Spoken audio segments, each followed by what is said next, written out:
buon pomeriggio a tutte e a tutti. È con grande piacere che presento il nostro professor Boscati. Dico nostro perché ormai l'abbiamo acquisito al laboratorio Lavoro Udinese. Con grande piacere gli cedo la parola per qualche indirizzo di saluto per il clip di oggi, che è un clip unificato da Catanzaro e Benevento con tanti ospiti su un tema importante. Grazie professor Boscati. Buon pomeriggio a tutte e a tutti. Io sarò molto rapido per cercare di recuperare questi 7-8 minuti di ritardo. Settimo incontro, gli amici di Catanzaro Benevento, tema la possibilità tra legge e contratti. Oggi parleremo dell'impiego pubblico non privatizzato, quindi poco contratto e molte leggi, per meglio dire nessun contratto e molta legge. La coordinatrice del pomeriggio sarà la collega Troisi, la quale insomma introdurrà il tema e presenterà nel dettaglio gli altri 4 illustri relatori, che si occuperanno delle tematiche proprie del lavoro pubblico non contrattualizzato, quindi forze armate, magistratura, carriera prefettizia e, da buoni ultimi, i docenti universitari. Niente, io mi faccio un passo indietro, ringrazio tutti per la partecipazione e lascio immediatamente alla professoressa Troisi il compito, insomma, di introdurre questo pomeriggio. Grazie Anna, prego. Sì, grazie.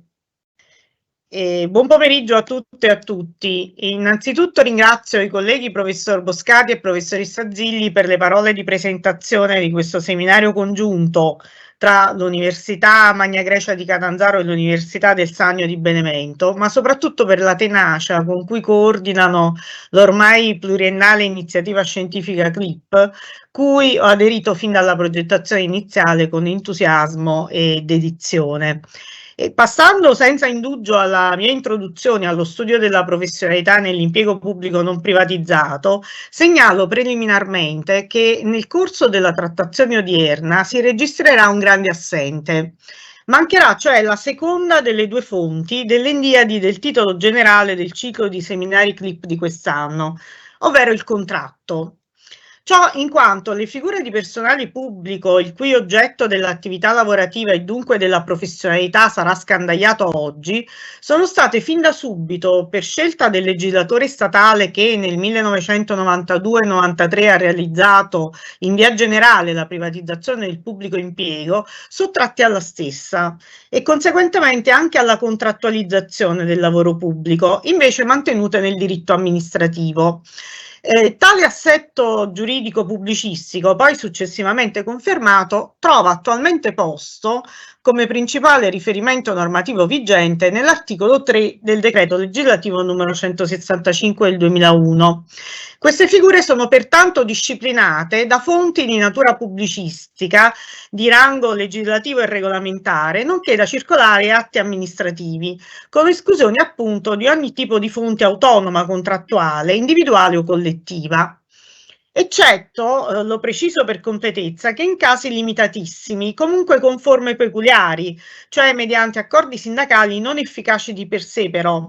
ma bisognosi di recepimento in fonti del diritto eteronome, per lo più secondarie regolamenti, ai fini della produzione di effetti giuridici sulla falsariga del meccanismo previgente alla contrattualizzazione per tutto il pubblico impiego, cioè quello della legge quadro numero 93 del 1983. Corollario di questo regime giuridico di diritto pubblico è la riserva alla giurisdizione esclusiva del giudice amministrativo della competenza a decidere le relative controversie, secondo l'articolo 63 del decreto legislativo numero 165 2001 e come ripetuto poi pure dall'articolo 133 lettera I del codice del processo amministrativo del 2010. La specialità della legislazione pubblicistica sullo stato giuridico ed economico del personale di cui all'articolo 3 del decreto numero 165/2001 risulta ultimamente ribadita dal decreto trasparenza, il decreto legislativo numero 104 del 2022, laddove lo ricomprende nel campo di applicazione delle disposizioni del capo secondo sugli obblighi di informazione individuale inerenti al rapporto di lavoro nei confronti dei lavoratori, ma compatibilmente con i rispettivi ordinamenti di settore. Quali sono allora queste categorie di personale pubblico non privatizzato puntualmente elencate dall'articolo 3 del decreto legislativo numero 165 del 2001? Procedendo ad una breve carrellata, seguendo l'ordine della norma, esse sono i magistrati ordinari amministrativi e contabili, gli avvocati e procuratori dello Stato, il personale militare delle forze di polizia, il personale della carriera diplomatica e quello della carriera prefettizia, i dipendenti della Banca d'Italia, della Commissione Nazionale per le Società e la Borsa, la Consob, e dell'Autorità Garante della Concorrenza e del Mercato, l'Antitrust, il personale anche di livello dirigenziale del Corpo Nazionale dei Vigili del Fuoco, il personale della carriera dirigenziale penitenziaria, infine i professori e i ricercatori universitari di ruolo a tempo indeterminato.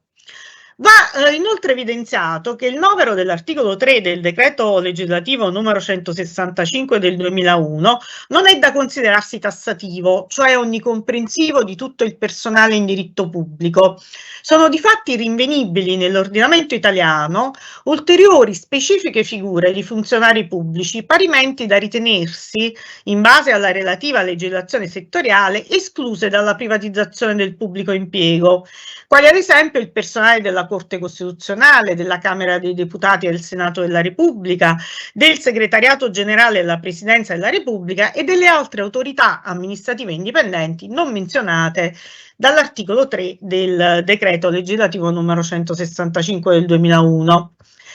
La ratio del regime pubblicistico risiede proprio e conseguenza della delicatezza del ruolo rivestito da queste figure di personale e della relativa peculiarità del contenuto professionale della prestazione lavorativa. Esse si caratterizzano infatti per un elevato grado di professionalità altamente specializzata per l'esercizio di funzioni pubbliche di rilievo costituzionale. Per il prestigio e la notevole responsabilità pubblica dei compiti assolti, esse sono reputate non associabili al pubblico impiegato comune. L'eterogeneità connotante l'area del lavoro pubblico estraneo alla regolamentazione contrattuale rispetto a quella del lavoro pubblico contrattualizzato è stata peraltro rimarcata in tempi recenti dalla nota sentenza della Corte Costituzionale numero 178 del 2015 sulla rimozione del blocco retributivo contrattuale per i dipendenti pubblici, a dimostrazione della persistente poliedricità del pubblico impiego, funzionale alle diversificate esigenze di regolazione per la valorizzazione delle rispettive specificità.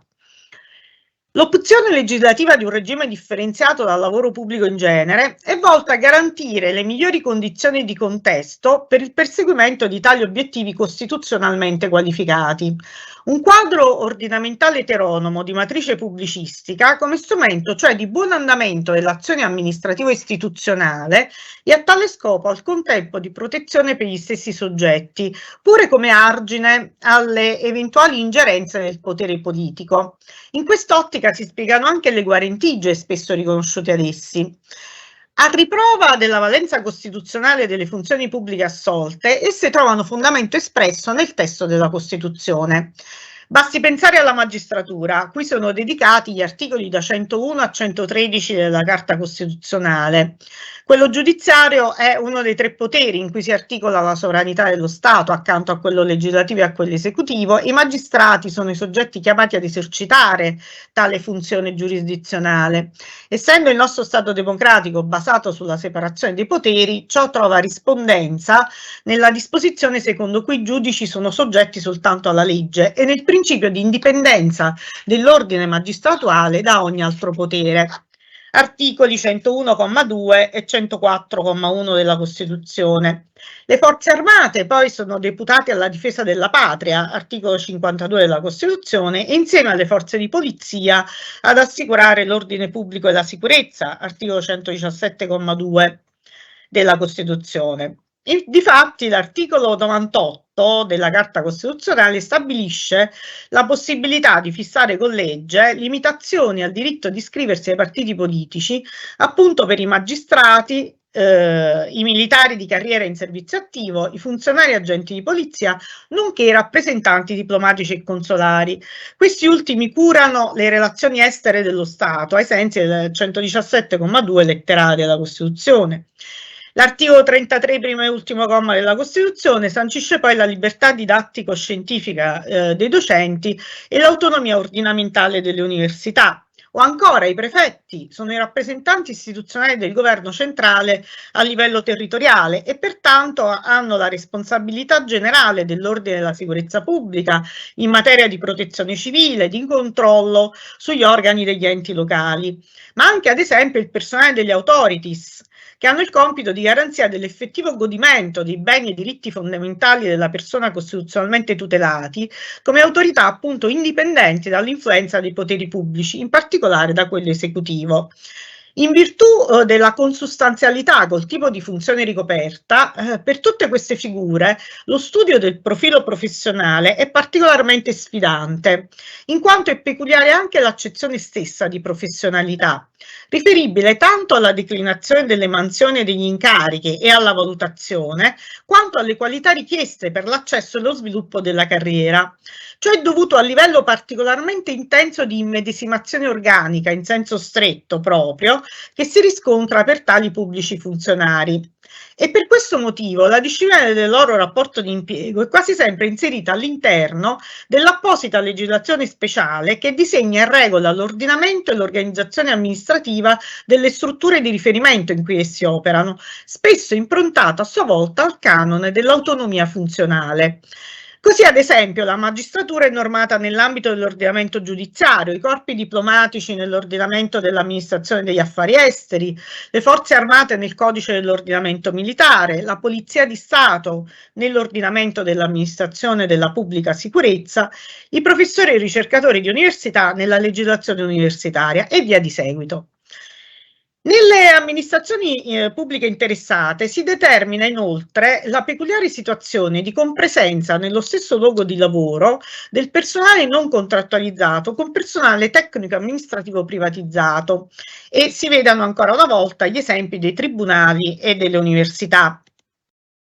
Concludendo, la molteplicità delle figure di personale pubblico non privatizzato coinvolte, nella consapevolezza della impossibilità di esaminarle tutte nei tempi di durata del seminario online, ha suggerito in fase di organizzazione insieme a Mario Cerbone, che è professore associato appunto dell'Università del Sannio e coordinatore con me dell'evento, di selezionarne solo alcune, a mo' di case study, cercando di coprire quelle ritenute più rappresentative delle particolarità e delle varie sfaccettature dell'impiego pubblico non privatizzato, oltre che quantitativamente, numericamente, ed invitando relatori con competenze specialistiche su ciascuna delle figure individuate.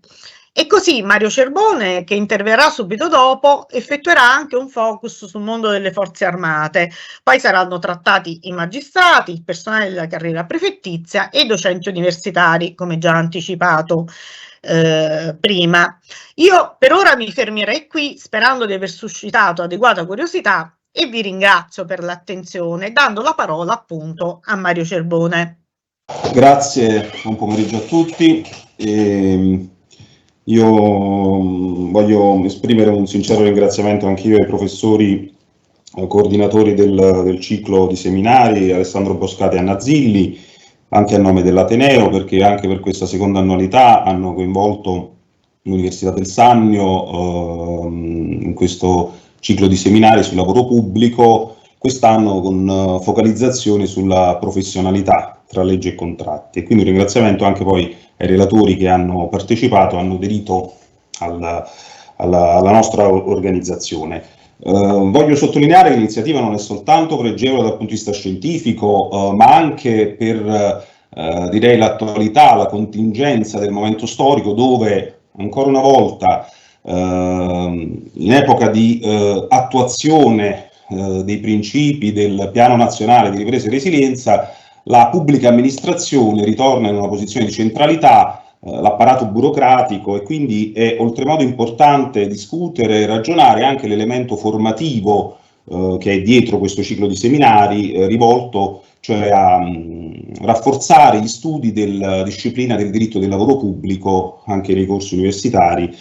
molto importante soprattutto in questo momento storico. Io entro subito in argomento perché a me spetta il compito di introdurre, diciamo, in ottica speculare rispetto all'intervento di Anna Troisi, ma anche di nell'introdurre il tema del lavoro pubblico non privatizzato, offrirvi anche alcune coordinate di fondo del lavoro militare, del personale militare delle forze di polizia di Stato che, come veniva prima richiamato, figurano nell'alveo di quelle categorie di personale di cui all'articolo 3,1 del decreto 165/2001 come personale, appunto, categorie di personale sottratti alla disciplina del lavoro privatizzato. Naturalmente, anche per stare nei tempi che ci siamo dati, io offrirò delle osservazioni più a carattere generale, affidando poi allo scritto del volume una speculazione più approfondita su questo, che è un tema veramente molto particolare, molto complicato. E la chiave di lettura naturalmente della mia riflessione è, anche questo è stato detto, nell'endia di professionalità e specialità degli ordinamenti. Prima Anna Troisi diceva che ci troviamo un po' a riscontrare nello studio dell'impiego pubblico non privatizzato, segnatamente del lavoro del personale militare, a riscoprire un po' quella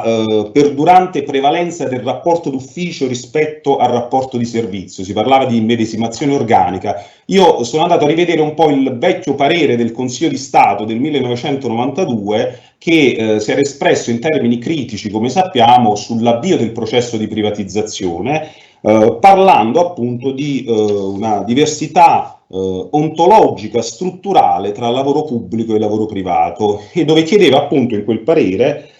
di tenere fuori dalla privatizzazione, ricordo a me stesso, non soltanto le categorie tra cui il personale militare, ma addirittura anche il lavoro dirigenziale, della dirigenza se non altro generale. Naturalmente poi il corso della storia giuridica è stato diverso, però ecco, con gli studi siamo un po' ritornati su questa diversità ontologica che distingue il lavoro privato dall'impiego pubblico. Il lavoro militare lo esprime in maniera paradigmatica, perché dal punto di vista tecnico-giuridico c'è un primo dato che l'interprete deve tenere in considerazione, cioè la specialità, il principio di specialità che permea il quadro delle fonti di regolazione del lavoro militare. Una specialità che poi è stata più volte riaffermata dalla stessa giurisprudenza della Corte Costituzionale per legittimare le deroghe soggettive alla privatizzazione medesima. In realtà la dottrina in maniera opportuna e anche arguta ha sottolineato che si tratta di deroghe soggettive, perché naturalmente siamo in presenza, lo diceva prima Anna, di esclusioni soggettive, cioè collegate al nomen di determinate categorie di personale. Però a ben riflettere sono deroghe anche oggettive, perché quelle categorie di personale, magistrati, il personale militare e così via, rimandano alla peculiarità di determinate funzioni, e quindi in questo senso le deroghe sono anche oggettive, perché escludono determinati soggetti in considerazione dello stretto legame tra le funzioni e l'organizzazione all'interno delle quali poi si esprimono. Ma la specialità, per venire all'ordinamento militare, è una specialità che va colta su vari ambiti che vorrei evidenziare. Innanzitutto una specialità dei valori che informano il consorzio militare. Utilizzo questa espressione utilizzata dalla Corte Costituzionale in alcune sentenze al riguardo, e sullo stesso ordinamento militare, che nasce, almeno nella sua impostazione originaria, con intrinseci elementi di separatezza rispetto alla società civile. Questa intrinseca separatezza percepita anche, potremmo dire, dai cittadini, ovviamente è ancora esistente, ancora presente, non soltanto dal punto di vista pratico, ma ovviamente anche negli studi, anche se, per quello che dirò nella parte finale del mio intervento, si sta attenuando, soprattutto per quanto è avvenuto con la recente legge sul versante collettivo sindacale, su cui mi soffermerò prima. Ma quel che è certo è che questa specialità, diciamo, del consorzio militare, ripeto, utilizzo questa espressione che è al centro della sentenza 211 del 93 della Corte Costituzionale, si apprezza soprattutto sul piano dell'etica militare, perché lo status del militare, questo è riportato apertamente in più punti del codice dell'ordinamento militare, è caratterizzato strutturalmente dalla presenza di obblighi e doveri che vanno osservati consapevolmente e che sono presidiati dal giuramento che il militare è tenuto a prestare. Siamo in presenza cioè di elementi identitari che spiegano anche la rilevanza che c'è in questo comparto dei simboli e della tradizione. Il testo unico delle disposizioni regolamentari in materia di ordinamento militare, per esempio, si sofferma molto sullo spirito di corpo, quale sentimento di solidarietà che deve unire i membri di una stessa unità al fine di mantenere elevato e accrescere il prestigio del corpo che appartengono.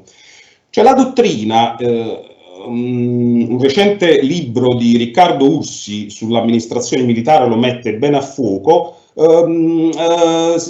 propone un modello ispirato ad un'etica deontologica piuttosto che a quella riconducibile al conseguenzialismo e all'utilitarismo. Il militare, per esempio, e questo è anche stato detto prima, deve mantenersi estraneo e neutrale rispetto alla competizione politica e quindi subisce delle limitazioni anche dal punto di vista della libertà di manifestazione, della sua libertà di espressione, vincolo, dovere di fedeltà suggellato non soltanto dal 52 della Costituzione, ma anche dal terzo comma dell'articolo 98 della Costituzione, al quale si faceva riferimento Anna Troisi, con riferimento alla possibilità per i legislatori di stabilire appunto limitazioni al diritto di iscriversi ai partiti politici per magistrati, militari di carriera, in servizio attivo, funzionari ed agenti di polizia, rappresentanti diplomatici e consolari all'estero. Poi si discute se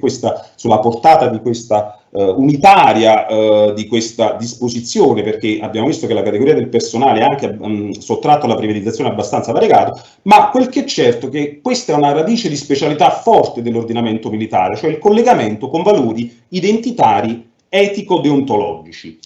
Ma l'altro aspetto più importante, sempre di ordine costituzionale, è che le forze armate incarnano l'urgenza di garantire un valore dell'ordinamento definito come supervalore dell'ordinamento, cioè la sopravvivenza e la difesa dell'ordinamento stesso, quindi esigenze che costituiscono un po' la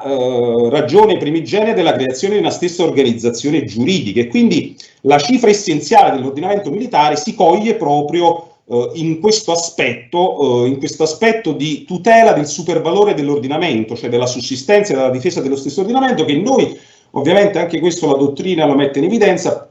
ovviamente in periodi di pace, di quiete non percepiamo, cioè lo diamo per assodato, ma che naturalmente è pronto nelle situazioni di emergenza a emergere nella sua, diciamo, peculiarità in termini di scarnificazione delle situazioni giuridiche, riduzione dello spessore delle libertà e dei diritti e con una riemersione dei profili di responsabilità. Nella disciplina del lavoro militare questo corredo, per quanto, ripeto, è andato nel corso degli anni, soprattutto con l'attività della giurisprudenza costituzionale, attenuandosi, è però ancora presente nei tratti identitari costitutivi. Le forze armate quindi hanno una rilevanza costituzionale che, è stato detto, è un necessario corollario della sovranità, cioè una rilevanza costituzionale che si staglia ben oltre il fatto, la caratterizzazione dei corpi militari come branca, settore dell'amministrazione, ma diventa appunto costitutivo della sovranità di un ordinamento del nostro paese, perché risalendo alla catena di comando, dall'output finale, risalendo verso le posizioni di comando, si giunge alle decisioni strategiche in materia di difesa che impegnano governo, Parlamento e capo dello Stato, e quindi ci troviamo proprio nel cuore dell'espressione della sovranità di un ordinamento giuridico. Ora, se questo raccontato brevemente e sinteticamente l'humus e il contesto nel quale nasce l'ordinamento militare, ovviamente dal punto di vista giuslavoristico le ricadute sul rapporto di lavoro sono soprattutto nei termini di indurimento e ispessimento dei diritti dei lavoratori militari, dal lato della prestazione lavorativa ma anche del potere organizzativo datoriale ci sono delle ripercussioni abbastanza evidenti che seguono queste connotazioni del tutto peculiari dell'ordinamento militare. Ho provato a individuarne alcune, quelle più evidenti. Il primo ambito nel quale si misura questa specialità e questa peculiare curvatura del modo di organizzare, diciamo così, il personale è il concetto di gerarchia. Cioè nell'ordinamento militare la gerarchia assume delle connotazioni assolutamente peculiari, si configura non come una gerarchia di tipo organizzativo, ma come una gerarchia a carattere personale. La gerarchia assume cioè una connotazione personalistica come elemento che pertiene al rapporto tra soggetti collocati in posizioni diverse nell'ordine dei gradi e non ha a che fare direttamente con la distribuzione delle competenze di organi. Quindi assistiamo, con riferimento al concetto di gerarchia, non di tipo organizzativo ma di tipo personale, ad una svalutazione della dimensione organizzativa, che potremmo dire assorbita in quella ordinamentale, con esiti quindi di deciso allontanamento rispetto a quelle logiche che noi siamo abituati a conoscere nella privatizzazione, dove la logica dell'organizzazione invece è centrale e non certo in termini personalistici, ma in termini appunto di gerarchia di tipo organizzativo. La gerarchia, paradossalmente, mentre in generale negli studi fa registrare una sua compressione, anzi la dottrina dice che è un concetto in crisi, che va sempre di più spostandosi, diciamo, in favore del concetto di direzione e indirizzo, e pensiamo appunto al principio di distinzione tra politica ed amministrazione, che è al centro della riforma della privatizzazione, del ruolo tra politica e dirigenza. Invece il concetto di gerarchia resiste ancora nei suoi tratti originari proprio nell'ordinamento militare, proprio perché ha queste forti accentuazioni di carattere personale. In maniera speculare, vengo all'altro punto, anche il dovere di obbedienza che grava sui militari ha una profondità totalmente diversa da quelle delle altre categorie di personale di lavoro privatizzato, diciamo così, perché il dovere di obbedienza che grava sui militari è riferito, leggo ancora l'articolo 1347 del Codice dell'Ordinamento Militare, ad un'esecuzione pronta, rispettosa e leale degli ordini attinenti al servizio e alla disciplina, in conformità al giuramento prestato. E, cosa importante, siamo in presenza di ordini blindati da un dovere di adempimento, la cui violazione comporta sanzioni penali alla stregua dell'articolo 173 del Codice Penale Militare di pace. Semmai qui bisognerebbe fare delle distinzioni interne al personale militare per coloro che svolgono funzioni operative infungibili con coloro che invece fanno parte della struttura tecnico-amministrativa. Ma ci sono anche altri istituti lavoristici del rapporto di lavoro che esprimono in maniera evidente queste peculiarità che ho appena raccontato con riferimento al dovere di obbedienza alla gerarchia. Pensiamo al tema del trasferimento del militare da una sede all'altra, quindi all'esercizio del potere organizzativo e alle garanzie per il lavoratore in caso di trasferimento. Anche in questo caso la stessa giurisprudenza amministrativa ha messo in evidenza come il principio della doverosa motivazione subisca, con riferimento al personale militare, sensibili compressioni, fino al punto di ritenere il trasferimento come ordine che attiene ad una semplice modalità di svolgimento del servizio e come tale ampiamente discrezionale. In alcuni casi si recupera una motivazione, come dire, minimale, ma quel che emerge dalla giurisprudenza è che l'ordine di trasferimento si configura comunque come un atto amministrativo a forma libera, di norma unisussistente, contenente un precetto imperativo tipico della disciplina militare e dell'ordinamento gerarchico. Quindi anche su questo aspetto, come dire, il rapporto di lavoro assume veramente delle connotazioni e delle direzioni totalmente diverse. Ma l'altro settore, l'altro ambito nel quale si esprime la specialità, si può toccare con mano l'ulteriore elemento di peculiarità che sottrae questa categoria di personale alla privatizzazione, è la dimensione collettivo-sindacale. Dimensione collettivo-sindacale che originariamente nasce con un'impostazione con dei caratteri di isolamento, differenziazione e funzionalizzazione totalmente sconosciute all'esperienza sindacale degli altri settori. Qui brevemente, perché naturalmente siamo in un ambito molto ampio ed articolato, sul quale si registra anche una recente disposizione legislativa, la legge 46 dell'aprile 2022, che ancora non ha completato il suo percorso attuativo con i decreti di coordinamento, quindi è ancora un cantiere aperto. Però quel che è certo è che rispetto all'impostazione originaria, che vedeva addirittura una posizione dell'esercizio dei diritti sindacali coerentemente con le peculiarità sul rapporto di lavoro molto restrittiva per il personale militare, differenziata sicuramente non in linea con i principi di cui all'articolo 39, ecco, la giurisprudenza costituzionale, cito in particolare la sentenza 120 del 2018, ha fatto una grossa operazione interpretativa di spostamento, di transizione dal divieto legislativo di esercizio dei diritti sindacali ad un riconoscimento giurisprudenziale più ampio, sia pure progressivo, passando attraverso la fase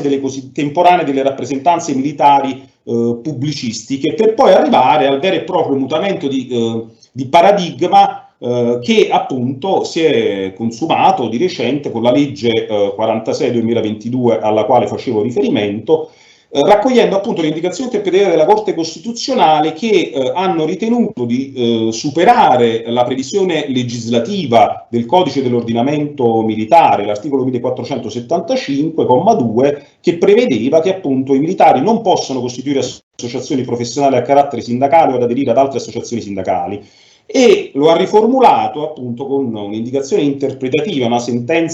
tipica sentenza sostitutiva della Consulta, come esercizio del diritto dei militari di costituire associazioni professionali a carattere sindacale alle condizioni e con i limiti fissati dalla legge. Quindi sicuramente una transizione dal divieto legislativo ad un riconoscimento giurisprudenziale più ampio, ma resta un riconoscimento giurisprudenziale dei diritti sindacali del tutto peculiare rispetto al panorama del lavoro pubblico privatizzato. Certo, è più in linea adesso con un processo di democratizzazione, è stato detto, e sicuramente di eliminazione di quella separatezza dalla società civile dell'ordinamento militare, ma il percorso è ancora aperto, soprattutto è ancora difficile trovare il giusto punto di bilanciamento tra i principi e le regole dell'ordinamento militare e le dinamiche di azione, rivendicazione e di tutela tipiche del mondo sindacale. Quel che è certo è che sicuramente restrizioni ai diritti sindacali del militare possono derivare, cioè questo è il principio che va mantenuto ed è mantenuto anche nella legge del 2022, perché derivano dai principi organizzativi che riguardano la struttura del corpo militare e soprattutto con le caratteristiche di gerarchia che abbiamo prima evidenziato, obbedienza, prontezza, coerenza interna del personale. Quindi il problema è quello di trovare un bilanciamento difficile tra le contrapposte esigenze. Detto questo, mi avvio veramente alle conclusioni, ma più che una conclusione è un punto per la discussione, ovviamente un assist per i relatori e per l'eventuale dibattito che ci dovesse essere. Perché io ho cercato di ricavare da questa riflessione sull'ordinamento militare, in generale sull'impiego pubblico non privatizzato, l'idea che l'interprete sia posto di fronte ad un'area del lavoro pubblico che debba, questa linea di demarcazione tra lavoro privatizzato e lavoro non privatizzato, quindi che resta nell'alveo pubblicistico, debba essere mantenuta ferma, perché forse ragionando su queste categorie, ma questa è la mia posizione, si evidenzia il limite insuperabile della contrattualizzazione del lavoro pubblico. Cioè evidentemente, e l'esperienza, la disciplina del lavoro militare lo dimostra, che evidentemente c'è un punto, c'è un'area che non può essere portata all'interno della privatizzazione, il professore Boscati, del contratto, diceva prima all'inizio, perché evidentemente è refrattaria a logiche negoziali, logiche contrattuali, mantenere questa linea di demarcazione può essere utile in via interpretativa perché può dimostrare che evidentemente la logica della contrattazione, della privatizzazione, del contratto, per essere chiari, può arrivare fino ad un certo punto, ma si ferma al nocciolo duro di alcune funzioni pubbliche, quelle che esprimono valori fondanti della nostra democrazia e che evidentemente hanno bisogno di una relazione, di radicarsi su uno schema regolativo unilaterale che può essere assicurato soltanto da una legittimazione ex legge, perché lo schema contrattuale paritario sarebbe strutturalmente incompatibile, incoerente. Ecco. Credo che questa è la riflessione che ci riporta un po', se vogliamo, indietro rispetto a certi ragionamenti, ma stabilisce anche un confine che credo sia necessario, anche perché, e chiudo, basta riflettere su un elemento su tutti che con riferimento all'impiego nel settore militare ci dimostra che non si possa ricorrere alla contrattualizzazione, che la classe politica, è stato scritto, non può essere il datore di lavoro del militare. Abbiamo prima parlato della neutralità che si richiede al corpo militare anche in termini di espressione di libertà di opinione politica. Il militare lavora per la collettività, anzi per la patria, dice l'articolo 52, e ad essa risponde dei risultati conseguiti secondo un'estensione del principio democratico. Quindi io mi fermo e vi lascio con questo, diciamo, intervento e magari ripreso nel dibattito, e restituisco la parola alla professoressa Truisa. Passiamo ora la parola al consigliere Dario Simeoli, che ci parlerà dei magistrati. Voce qualificatissima sia per le competenze tecniche legate al suo ruolo istituzionale nella giurisdizione amministrativa di vertice, sia oserei dire anche per il profilo autobiografico trasversale alle magistrature, avendo lui percorso durante la sua brillante carriera l'esperienza sia di giudice ordinario, civile del lavoro per l'esattezza, sia poi di giudice amministrativo, prima consigliere del TAR Lombardia Milano e attualmente consigliere di Stato. Lo ringraziamo pertanto moltissimo e gli cedo appunto la parola. Grazie Anna, grazie a tutti per l'invito, sono molto contento di confrontarmi su voi con questo tema che mi ha dato la possibilità anche di fare un po' mente locale su tante questioni. Allora cercherò di attenermi strettamente ai vincoli temporali che mi sono stati indicati. Allora, nel caso della magistratura, al pari di quanto è stato adesso riferito con riguardo ai militari, una valutazione sul quadro normativo della professionalità dei magistrati non può non essere collocato nel quadro del sistema costituzionale della magistratura, perché vedremo che questa disciplina deve per forza riflettere questi valori giuridici per come si articolano e per le problematiche che suscitano. Allora, qual è diciamo, cerco di fare una breve sintesi per quanto possibile di questo quadro costituzionale. Possiamo dire che i valori costituzionali in materia di ordine di ordinamento giudiziario possono essere collocati lungo un continuum che assume questo tenore. In primo luogo vi sono le garanzie di autonomia e indipendenza. Questa autonomia e indipendenza deve dar luogo a un giusto processo che poi la CEDU adesso declina in termini di terzietà rispetto agli interessi in causa, quindi come terzietà nel processo, e il frutto del giusto processo è poi la imparzialità. L'esito finale di tutte queste garanzie sono garantire l'uguaglianza dei cittadini e la fiducia, come afferma la CEDU. Vediamo quali aspetti di queste garanzie costituzionali si riflettono sulla questione specifica.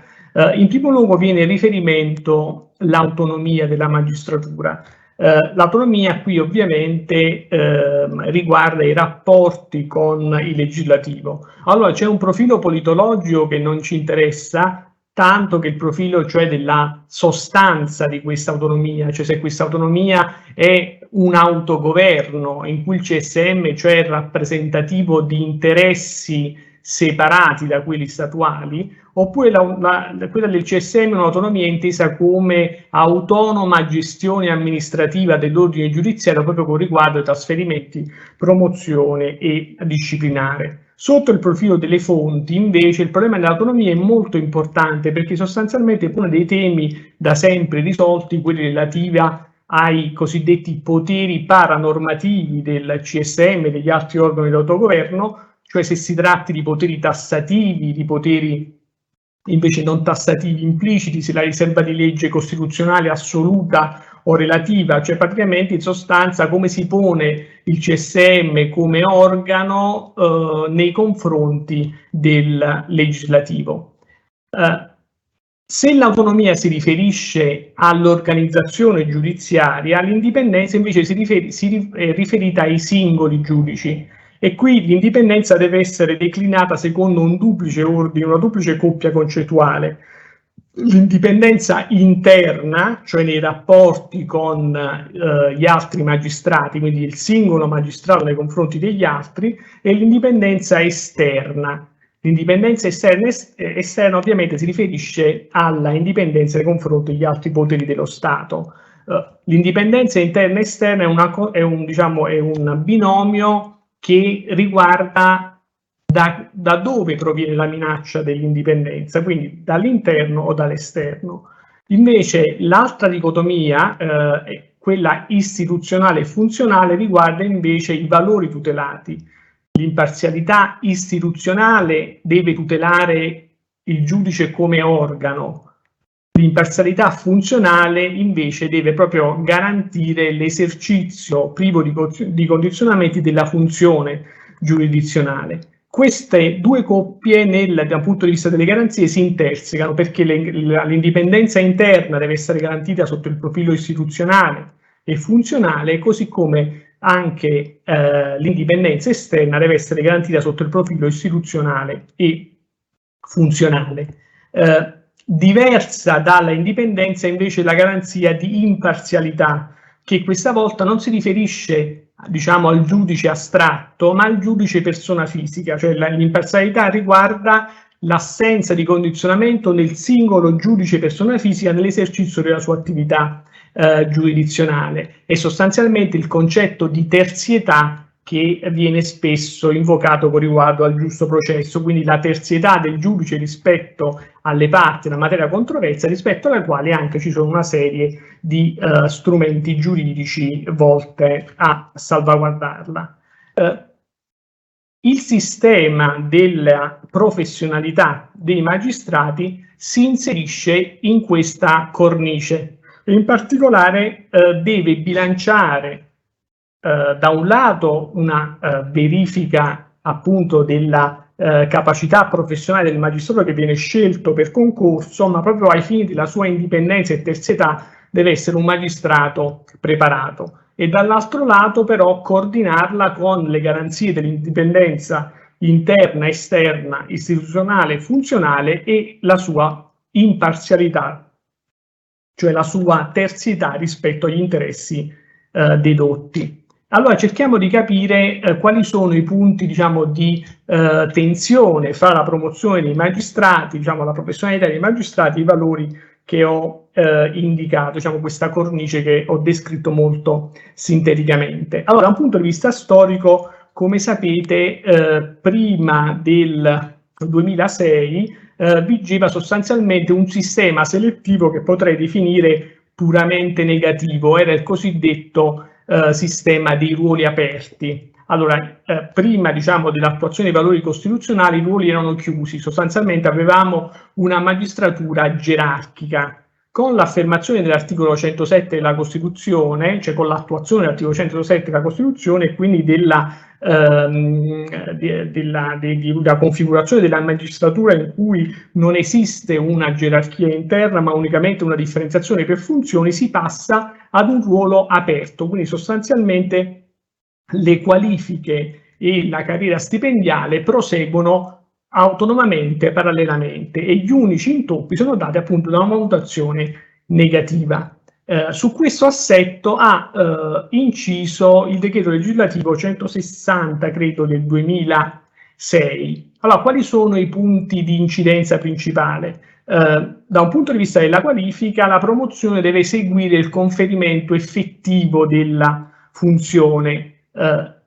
I passaggi stipendiali restano invece automatici, ma il loro conseguimento è collegato ad una certa professionalità. La professionalità viene fatta oggetto di valutazioni quadriennali per un totale di 7. A differenza che per il passato, la promozione, anche se è un termine inappropriato appunto per i magistrati, ma comunque l'assegnazione delle funzioni in magistratura consegue non più ad una mera valutazione negativa di non demerito, ma ad una valutazione positiva di merito, in cui il valore della anzianità assume un carattere predominante soltanto in caso di divario oltre una certa forchetta. Quindi, ad esempio, entro una forchetta di 5 anni l'anzianità non è un valore decisivo, quindi all'interno di questa forchetta invece devono prevalere altri titoli di merito. Da un punto di vista dei parametri della professionalità vengono definiti dal legislatore per la prima volta alcuni parametri di base che sono legati alla capacità, preparazione di base, aggiornamento, tecnica di regolamentazione e di indagine, e sotto il profilo dell'aggiornamento contestualmente viene istituito, come sapete, un organo ad hoc per la formazione del magistrato, che è la scuola della magistratura, che è sostanzialmente un organo del CSM ma con una sua autonomia operativa e una sua autonomia scientifica, perché composta da un comitato in cui ci sono magistrati, avvocati, professori universitari, in cui solo una maggioranza, ma una stretta maggioranza, è selezionata dal CSM e l'altro dal Ministero della Giustizia. Il secondo parametro è la laboriosità, quindi la produttività e i tempi di smaltimento degli affari. L'ulteriore parametro è quello della diligenza, puntualità, presenza in ufficio, rispetto dei termini di deposito delle decisioni, e poi abbiamo l'impegno, che è sostanzialmente la disponibilità per le esigenze dell'ufficio. Il secondo aspetto fondamentale per questa valutazione di professionalità invece riguarda le fonti di conoscenza, cioè in base a che cosa il CSM, a cui fa capo la decisione sul sviluppo di carriera, può attingere, quali sono le fonti della conoscenza. Queste sono il rapporto informativo del capo dell'ufficio, le segnalazioni che pervengono dal Consiglio dell'Ordine degli Avvocati, ma solo se si riferiscono a fatti specifici, i verbali di udienza, i provvedimenti a campione, l'autorelazione del magistrato e poi le informazioni relative ad eventuali rilievi disciplinari o contabili. La legge stabilisce anche quali sono gli esiti di questa valutazione quadriennale. Abbiamo un giudizio positivo, non positivo e un giudizio negativo. Il doppio giudizio negativo comporta la dispensa del servizio. Un giudizio negativo comporta, e il giudizio non positivo e quello negativo invece entrambi semplicemente non consentono la progressione a livello professionale successivo e quindi comportano sia uno stop sotto il profilo della carriera retributiva, sia l'impossibilità di concorrere a quei posti che richiedono una certa professionalità. Perché appunto nel contempo i posti di magistrato di appello, di Cassazione o del massimale o altro incarico richiedono la prima, la seconda, la terza e la quarta professionalità a seconda della tipologia, quindi c'è una stretta corrispondenza fra la professionalità e la possibilità di concorrere alle varie posizioni della magistratura. Su questi aspetti la riforma Cartabia interviene con due misure che hanno suscitato dibattito, se non allarme in alcuni interventi. Allora, quali sono questi due profili da prendere in considerazione? Il primo riguarda la composizione dei consigli giudiziari in riferimento all'espressione dei pareri. Quei pareri che abbiamo detto sono rilevanti per le valutazioni di professionalità, perché adesso rispetto al passato, cioè prima della riforma Cartabia del 2022, viene attribuita alla componente degli avvocati la facoltà di partecipare alle sedute con diritto di voto unitario sulla base del contenuto dell'eventuale segnalazione espressa dal Consiglio dell'Ordine. Quindi, in questi limiti anche questo voto unitario concorre sul parere che poi dovrà essere utilizzato dal CSM per attribuire o meno, per fare la sua valutazione. Valutazione che viene graduata, in particolare quella positiva. Non c'è solo più la valutazione positiva tout court, ma c'è una scala discreto, buono e ottimo. Un altro aspetto più da un punto di vista dei principi più critico riguarda il parametro della capacità, perché nel flusso informativo che appunto il Consiglio giudiziario deve predisporre, questo parametro importa una verifica, dice la legge, delle gravi anomalie in relazione all'esito degli affari nelle fasi o nei gradi successivi del procedimento. Quindi sostanzialmente si attribuisce un rilievo al destino della causa. Per la prima volta si ammette si fa confluire nella valutazione di professionalità un elemento relativo alla qualità della giurisdizione, l'attività giurisdizionale, però parametrata in relazione alla tenuta del provvedimento negli altri gradi. È evidente che questo tipo di misura incide o comunque si può porre in contraddizione o in tensione con il principio della soggezione soltanto alla legge. Cosa voglio dire? Come sapete, questa garanzia che appunto riguarda l'indipendenza del giudice all'interno e all'esterno indica che il giudice sostanzialmente da una parte non può disapplicare la fonte primaria, salvo che poi sappiamo nell'ambito dell'Unione Europea, ma dall'altro è anche una misura della sua indipendenza, cioè pone il giudice il rapporto diretto con la norma, e sia la responsabilità civile sia quella disciplinare contengono da sempre una clausola di salvezza, cioè che sia ai fini disciplinari che a quelli civili il giudice non può essere chiamato a rispondere della interpretazione della norma e della valutazione dei fatti. Adesso, attraverso questa misura che vi dicevo, questo elemento qualitativo, però misurato non in termini oggettivi, ma in relazione alla tenuta del provvedimento e degli altri gradi di giudizio, potrebbe sostanzialmente si pone in tensione con l'indipendenza quantomeno interna, perché può in qualche modo sollecitare una forma di conformismo giudiziario rispetto ai pronunciamenti della Corte di Cassazione, e questo secondo alcuni potrebbe comportare anche un appiattimento e quindi sostanzialmente un arretramento della dinamica giudiziaria. Farei qui un parallelo rapido, visto che forse mi mancano pochi minuti, con il sistema invece della magistratura amministrativa,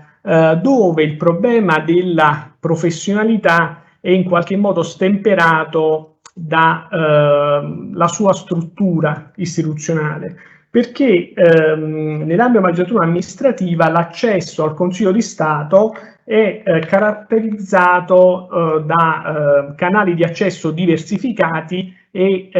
più in linea con il modello europeo. Nel modello europeo di Suprema Corte, quasi tutti, l'accesso all'organo di ultima istanza è sempre un accesso selettivo, cui concorrono diverse componenti del ceto giuridico, e mai per anzianità. Quindi sostanzialmente abbiamo un accesso selettivo che coinvolge più ceti giudici, e questo fa in modo sostanzialmente, nella maggior parte degli ordinamenti, che la progressione verticale per anzianità riguarda solo il metodo ma non la legittimità. Ebbene, nel Consiglio di Stato è conservato, come sapete, questo sistema che risale addirittura dai primi del Novecento. C'è anche una novelle letterarie che lo ricordano. L'accesso al Consiglio di Stato è in primo luogo legato all'accesso per concorso, quindi abbiamo un accesso per concorso che adesso è diventato un concorso di terzo grado, perché devi aver già vinto altri 2 concorsi in precedenza, per un suo 25%, un 50% invece segue la progressione del magistrato per anzianità, e un'altra componente invece è nominata dal governo. Sulla componente governativa la Corte Costituzionale e la CEDU hanno riferito che non c'è una violazione del principio di dipendenza, perché la nomina è sostanzialmente perpetua, quindi non c'è un rischio di condizionamento ai fini della sua reiterazione. Ebbene, il concorso del Consiglio di Stato sostanzialmente cosa comporta? Comporta un freno alle derive della sindacalizzazione interna, perché chiaramente, essendo il progresso verticale in magistratura legato a valutazioni discrezionali dell'organo dato governo, ma per lo più appunto legate alle risultanze concorsuali, sostanzialmente il profilo della progressione in carriera assume un connotato meno diciamo, meno eclatante che con riguardo alla magistratura ordinaria. Sulle valutazioni di professionalità, e con questo chiudo, come sapete è possibile impugnare relative delibere davanti al Consiglio al giudice amministrativo, quindi TAR Lazio e Consiglio di Stato. Il sindacato su queste delibere, che poi sono formalmente votate dal Presidente della Repubblica, si è molto intensificato negli ultimi anni, perché il passaggio dalla progressione negativa dell'anzianità senza demerito a questo sistema meritocratico, sia pure legato quindi diciamo questo sistema legato alla valutazione dei titoli e al conseguimento della valutazione di professionalità, è inutile negarlo, creato una conflittualità molto accesa, e quindi il contenzioso sugli atti del CSM, sapete tutti, è spessissimo le nomine non solo ovviamente dei grandi uffici giudiziari, ma anche degli uffici minori, spesso dà luogo anche a un contenzioso amministrativo. Ecco, da un punto di vista tecnico-giuridico si è posto in passato il problema dell'intensità del sindacato sugli atti liberi del CSM, perché c'è una parte della dottrina ma della magistratura che sostiene che in relazione alla rilevanza costituzionale degli atti del CSM il sindacato dovrebbe in qualche modo essere ispirato a una sorta di eccesso di potere manifesto, e qui diciamo mi ricollego a quelle riflessioni iniziali che facevo sulla qualità costituzionale dell'autonomia, se autogoverno o sostanzialmente autogestione amministrativa per quanto riguarda la professione di carriera. Semplificando posso dire che il tipo di sindacato che la dipendenza amministrativa applica è un sindacato pieno, sia pure di legittimità, e che ovviamente sconta il grado di discrezionalità tecnica che deve riconoscersi al CSM, anche se diciamo negli ultimi anni l'eccesso di burocratizzazione, il numero di circolari e di parametri, sottoparametri, chiaramente crea una conflittualità ancora maggiore e presta il destro spesso ad annullamenti che da un punto di vista conformativo hanno diciamo un'intensità debole, perché poi quando si tratta unicamente di difetti di motivazione poi il CSM può spesso reiterare le medesime scelte. Ovviamente sul sindacato ci sarebbero tante riflessioni da fare, ma forse sono già ho consumato il mio tempo e quindi restituisco la parola ad Anna. Grazie. Grazie Dario, davvero veramente ringraziamo molto il nostro primo relatore per molto interessante la sua relazione, con la consueta chiarezza che lo contraddistingue nell'illustrare anche argomenti articolati e complessi come quello che gli è stato affidato oggi.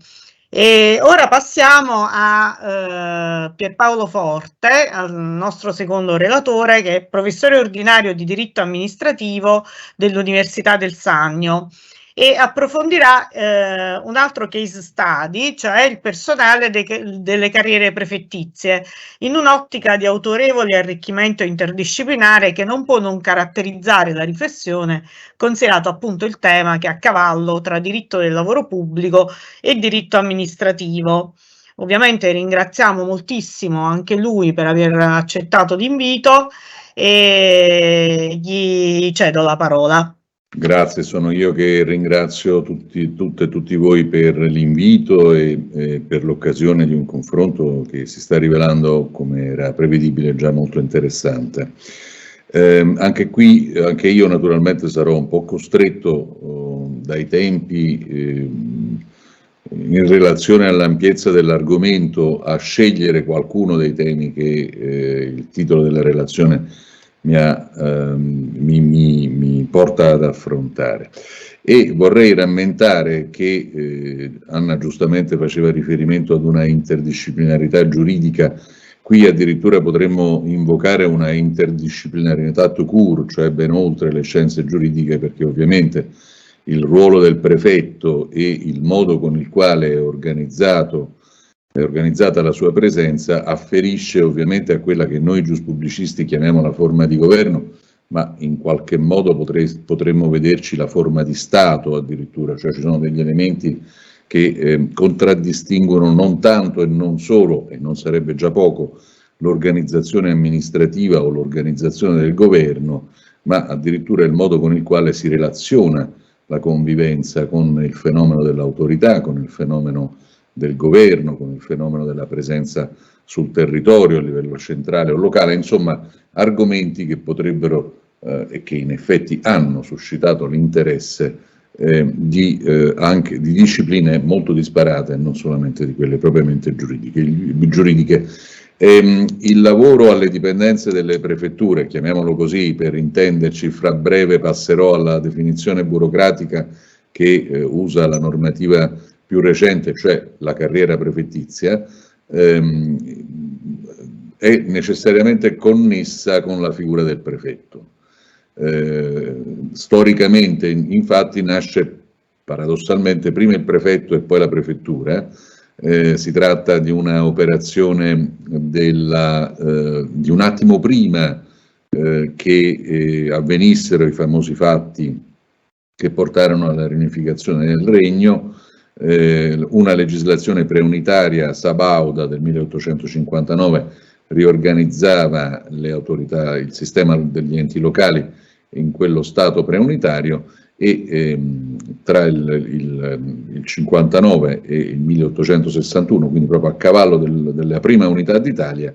dei primi passi dell'unità d'Italia, si realizzarono appunto le trasformazioni delle preesistenti intendenze generali in prefetture e gli intendenti furono definiti prefetti. Il modello naturalmente era quello che tutti definivano napoleonico, anche se qualche storico delle istituzioni fa notare che l'esperienza francese prefettizia è lievemente antecedente al periodo di Napoleone I, e dunque che probabilmente era un'esperienza che andrebbe studiata anche sotto altri punti di vista, ma naturalmente non ne abbiamo neanche un po' il tempo. La figura del prefetto attraversa in fin dei conti tutta la storia dei primi anni del regno, con tutte le evoluzioni che quella storia porta con sé, e in qualche modo da qualcuno è anche letta come una sorta di specchio di tornasole, una cartina di tornasole, uno specchio del cammino che il neonato Regno d'Italia compì nei primi decenni, perché in effetti se guardiamo il modo con il quale i prefetti venivano individuati e nominati e quali nomi vengono impiegati nella funzione prefettizia negli ultimi decenni dell'Ottocento, troveremo naturalmente un chiaro rispecchiamento di come era costruita la società civile dell'epoca e la società istituzionale, chiamiamola così, perché moltissimi tra i principali nomi delle autorità prefettizie di quel tempo le ritroviamo poi nelle funzioni di ministro o addirittura di presidente del Consiglio dei Ministri, perché insomma all'epoca, come è noto, la società era piuttosto piramidale, era piuttosto ristretta, si trattava davvero di organizzazioni sociali di tipo verticale, per nulla paragonabili ad oggi, dunque nulla di strano per certi aspetti, ma molto indicativo per come la classe dirigente si confondeva per certi aspetti con la classe politica a quel tempo. Poi ci fu l'epoca giolittiana, che fu importantissima, perché sapete che Giolitti usò il prefetto e la figura del prefetto e le prefetture, egli stesso era un grandissimo esperto di tutto ciò, e quindi tutti gli storici di questa istituzione si concentrano su quel periodo lì, come si concentrano naturalmente sull'uso del prefetto in epoca fascista. Il ventennio è un po' noto a tutti, non solamente per alcuni riferimenti cinematografici, credo che tutti abbiamo in mente la figura del prefetto di ferro, che spopolava per certi aspetti e che diventò un po' paradigmatica anche nelle dimensioni comunicative del regime durante il ventennio. In realtà gli studi che si sono molto concentrati, sono stati molto dettagliati sull'argomento, fanno rilevare come, accanto naturalmente a figure che fisiologicamente diventarono completamente ligie e prone rispetto alle indicazioni provenienti dai vertici del regime, in realtà ci sono anche moltissime altre figure molto interessanti e anche molto dignitose, che restero per certi aspetti anche di fronte a delle pressioni improbabili, e ci sono tantissimi fenomeni, dettagli e piccole storie relative ai rapporti e alle difficili relazioni tra i prefetti e le autorità del Partito Nazionale Fascista, in particolar modo quelle locali, che testimoniano come in effetti fu un'avventura anche piena di piccoli eroismi e di piccole resistenze, che probabilmente contribuì a far sì che, quando poi ci fu il passaggio costituzionale con la Repubblica Costituzionale, la figura prefettizia ebbe una strana vicissitudine, perché per un verso fu oggetto di una delle grandi discussioni in Assemblea Costituente e più in generale tra i partiti politici all'indomani del varo della Carta Costituzionale. Ci fu un movimento che addirittura prese il prefetto come bersaglio preferito della trasformazione istituzionale, come se appunto eliminando la figura del prefetto si riuscisse a dare un capovolgimento istituzionale e a instaurare effettivamente una forma di governo completamente opposta. Sapete che questa fu un'ossessione durante i lavori dell'Assemblea Costituente, costituire qualche cosa che fosse rovesciato rispetto ai modelli del ventennio, e altri che invece, ivi compresi alcuni attestati delle autorità provvisorie di governo nel periodo logotenenziale, che invece appunto attestavano come questa figura fosse stata utilissima anche per mantenere in quelle fasi difficilissime di interregno, per mantenere canali di governo aperti e tutto sommato funzionanti. Fatto sta che la Carta Costituzionale non menziona mai il prefetto, dunque noi non lo possiamo qualificare in quanto tale come un organo costituzionale, non lo possiamo rilevare come un organo di rilievo costituzionale. Non c'è nessuna ragione, insomma, a differenza di quello che abbiamo visto per i magistrati, abbiamo appena ascoltato per i magistrati, e per certi aspetti anche per alcune delle figure militari, non c'è alcuna ragione per connettere le funzioni costituzionali di cui effettivamente si prendono cura con le prefetture, o men che meno con i prefetti, perché appunto la Costituzione non opera questa attribuzione di competenza e non menziona nemmeno l'organo in quanto tale. Dunque non avremmo bisogno, scusate se la dico così, perché poi alla fine mi permetterò di fare una domanda che è l'unico spunto di riflessione un po' più teorica e un po' più critica, perché per il resto mi permetterò solamente un'illustrazione di alcuni dei temi. Se dovessimo per ipotesi decidere di rinunciare alla figura del prefetto, cosa che in una gran parte delle organizzazioni di governo occidentali è già avvenuta, perché non ci sono appunto figure del genere nella maggior parte delle esperienze di governo occidentali, noi non dovremmo fare nessuna modifica costituzionale, dovremmo semplicemente decidere come distribuire diversamente alcune delle funzioni che oggi sono concentrate presso quegli uffici, senza dover appunto modificare in alcun modo la Carta Costituzionale. Nel corso però dell'esperienza repubblicana la figura prefettizia ha attraversato vari momenti, varie discussioni e varie circostanze. Il momento di maggiore trasformazione e di maggiore incidenza lo ha avuto per un verso quando le regioni a statuto ordinario sono comparse sulla scena. Ricorderete tutti che le prime elezioni regionali sono del 1970, quando naturalmente l'idea di un organo a competenza regionale, a competenza universale, chiedo scusa, sul territorio, sia pure in ambito provinciale, inevitabilmente intersecava la nuova presenza degli enti regionali con le regioni a statuto ordinario, come è ovvio che sia. Ma la più importante delle torsioni l'ha conosciuta sul finire del Novecento, quando il nostro sistema politico, lo ricorderete certamente tutti, almeno quelli che hanno i capelli un po' bianchi come me,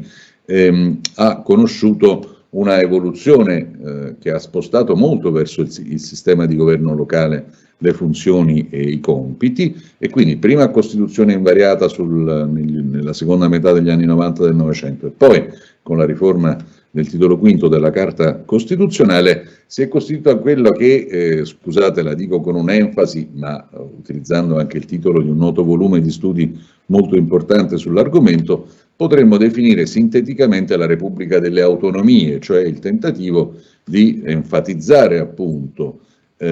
la sussidiarietà che parte dal basso. Sapete bene che la sussidiarietà ha dei movimenti ascendenti e discendenti a seconda della adeguatezza dei soggetti cui affidare la competenza, quindi non ha solamente una spinta verso il basso come qualcuno, a mio avviso errando, può ritenere. Dunque il movimento della Repubblica delle Autonomie sarebbe quello che ha enfatizzato appunto la capacità decisionale, spostando molte competenze, molte attribuzioni verso decisori del territorio, verso decisori locali, con le riforme appunto a cavallo tra i due millenni. Ed è lì che ovviamente la figura del prefetto si è trovata ancora più stretta di quanto non fosse in passato, perché non si trattava solo della comparsa di una nuova istituzione, però tutto sommato giovane, ancora imberbe, che doveva ancora rafforzare e avere la sua presenza, ma di vedersi stretto con una politica vera e propria che sembrava essere orientata appunto a distribuire diversamente i compiti. Questa riforma ha portato a molte novità, che sono poi quelle che tutto sommato dobbiamo illustrare, perché sono quelle in qualche modo oggi vigenti. Si tratta di un organo, il prefetto appunto, che ha un ufficio che oggi si chiama UTG, Ufficio Territoriale di Governo, o meglio prefettura-ufficio territoriale di governo. Questo per una ragione molto semplice, perché riprendendo un po' l'origine storica napoleonica, o stando ad alcuni storici pre-napoleonica, della prefettura appunto, l'idea delle riforme, di quella stagione di riforme, era il tentativo di riunificare tutta l'amministrazione periferica dello Stato riportandola presso l'ufficio territoriale di governo, cioè tutte le necessità di distribuzione che non fossero già state assorbite dal principio autonomistico e quindi dall'attribuzione di competenze a enti locali autonomistici avrebbero potuto essere radunate e riportate sotto l'ombrello, diciamo, dell'ufficio territoriale di governo, per avere un'unica amministrazione statale decentrata con un unico vertice, un unico interlocutore per la regione e per gli enti locali, con una semplificazione, almeno in astratto, molto evidente, che recuperava appunto la origine storica dell'idea della prefettura, cioè avere un terminale unico di tutti gli elementi di governo e di tutte le organizzazioni dello Stato. Capite bene che il progetto era forse troppo ambizioso e certamente superiore alle capacità, ha trovato delle resistenze comprensibilissime, prevedibilissime, naturalmente insuperabili, per cui la gran parte delle amministrazioni periferiche dello Stato continuano ad avere i loro uffici, continuano ad avere i loro dirigenti, e oggi le UTG perciò svolgono su questo argomento più una funzione di coordinamento che altro. Dunque non è certamente una vera e propria posizione gerarchica di superiorità che il prefetto ha nei confronti di questi uffici, ma un ruolo di stimolo, di coordinamento, di persuasione, che peraltro ha nelle relazioni anche con gli enti locali ormai. Lo ha senza dubbio nelle relazioni propriamente istituzionali e di governo. Mi riferisco cioè al fatto che una delle nuove dimensioni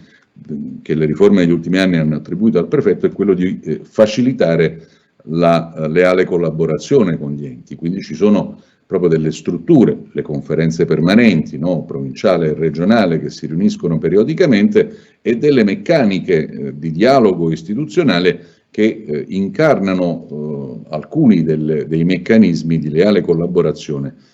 fra le istituzioni a livello locale. Poi naturalmente continua ad essere inquadrato come autorità provinciale di pubblica sicurezza il prefetto, e tuttavia tutti sappiamo che in realtà i compiti più evidenti al riguardo sono operativi, sono condotti dai questori, anch'esse organizzazioni periferiche del Ministero degli Interni. È una delle grandi questioni, no? Il prefetto è funzionalmente inquadrato come un organo territoriale periferico del Ministero degli Interni, ma risponde, come sapete, a tutto il governo. Ciascuno dei ministri può dare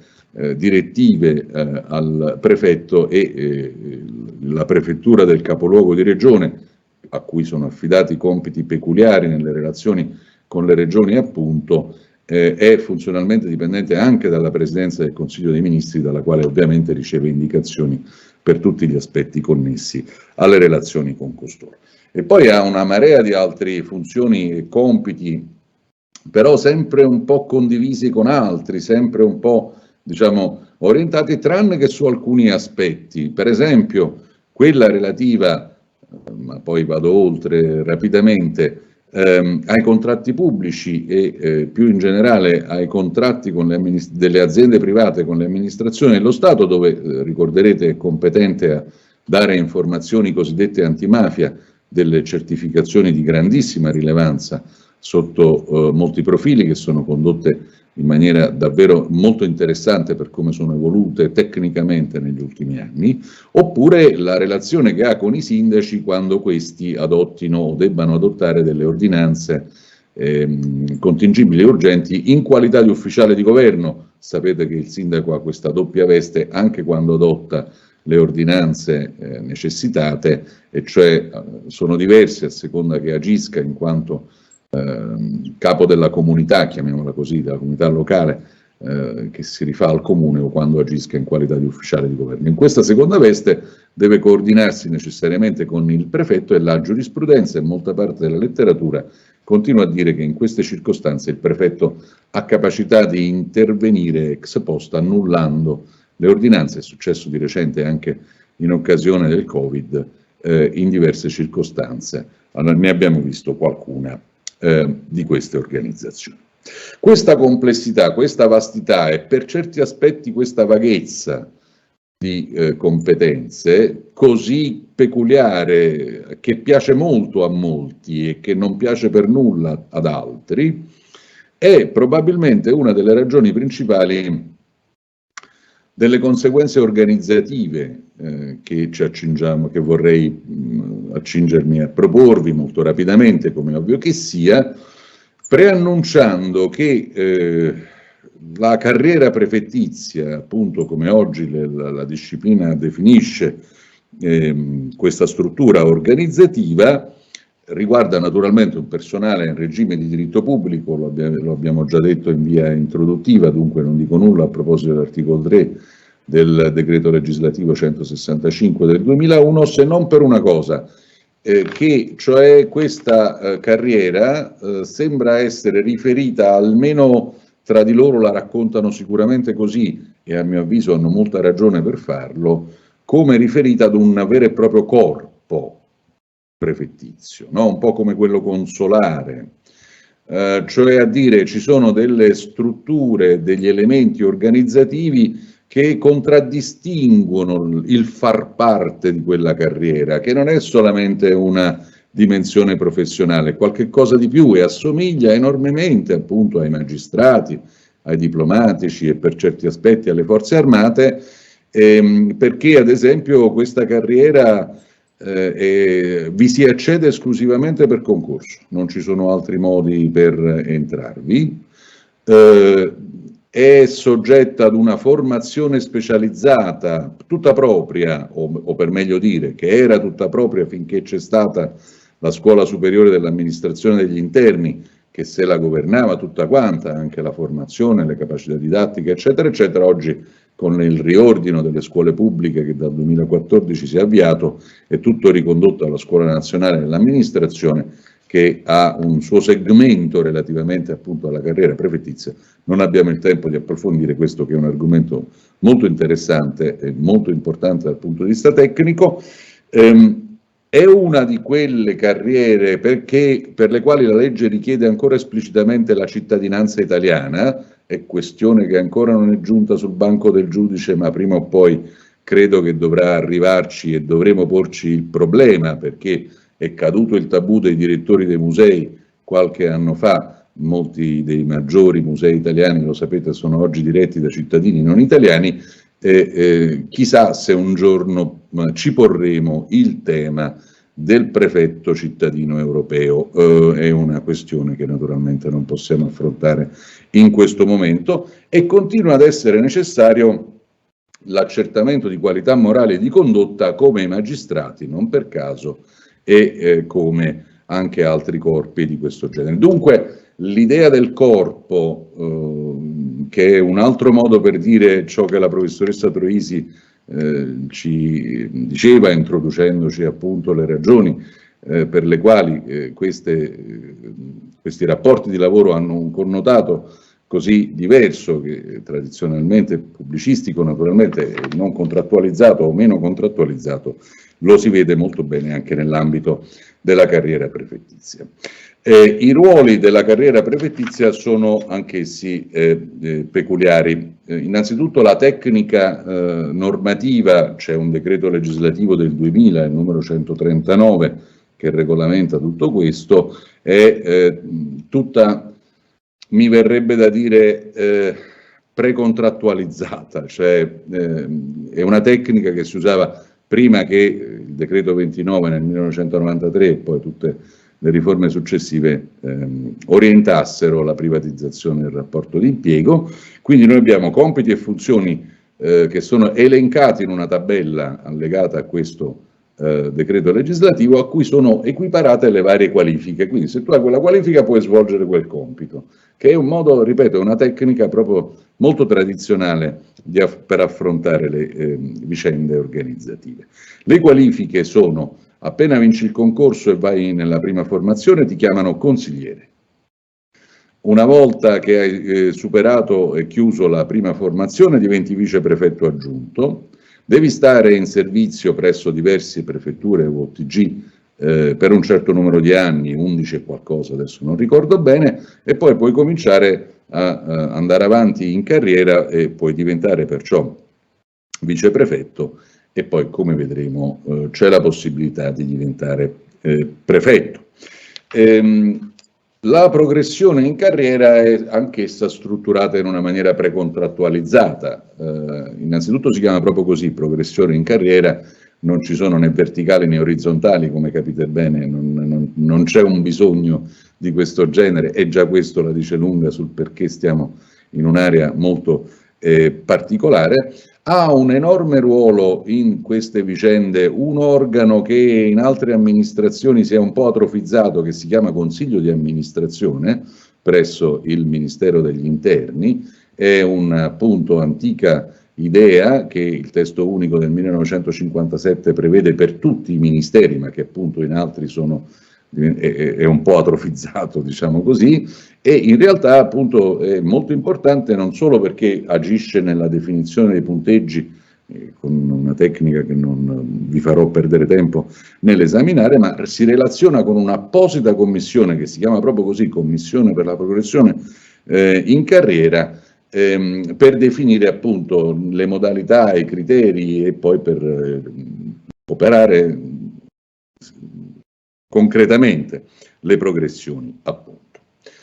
La cosa che affascina tutti è naturalmente però la nomina a prefetto, la quale, lo dico subito, è qualificata dalla giurisprudenza più recente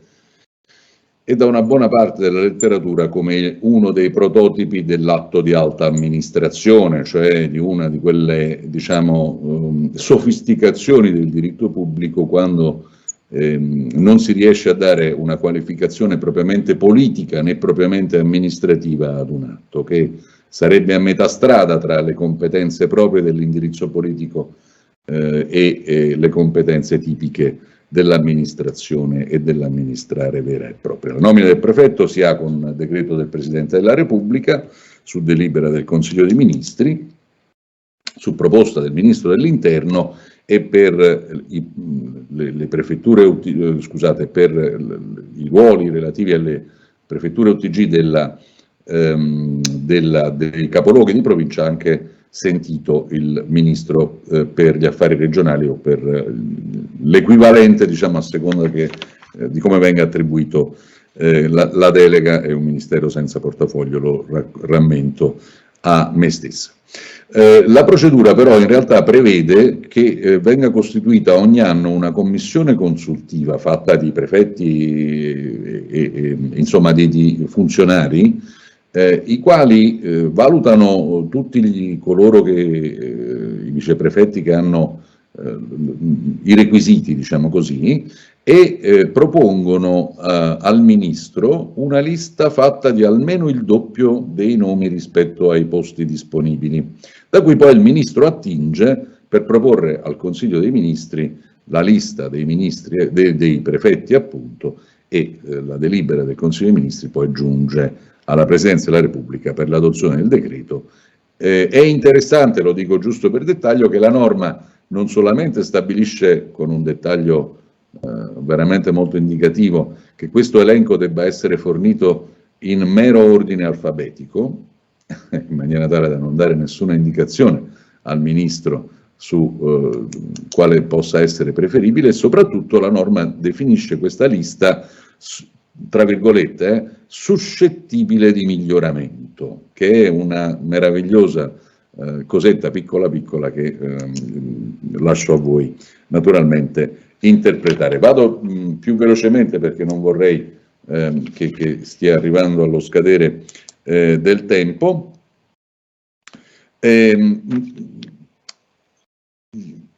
Il conferimento degli altri incarichi avviene, diciamo, in una maniera che è un po' più simile alle amministrazioni contrattualizzate, perché naturalmente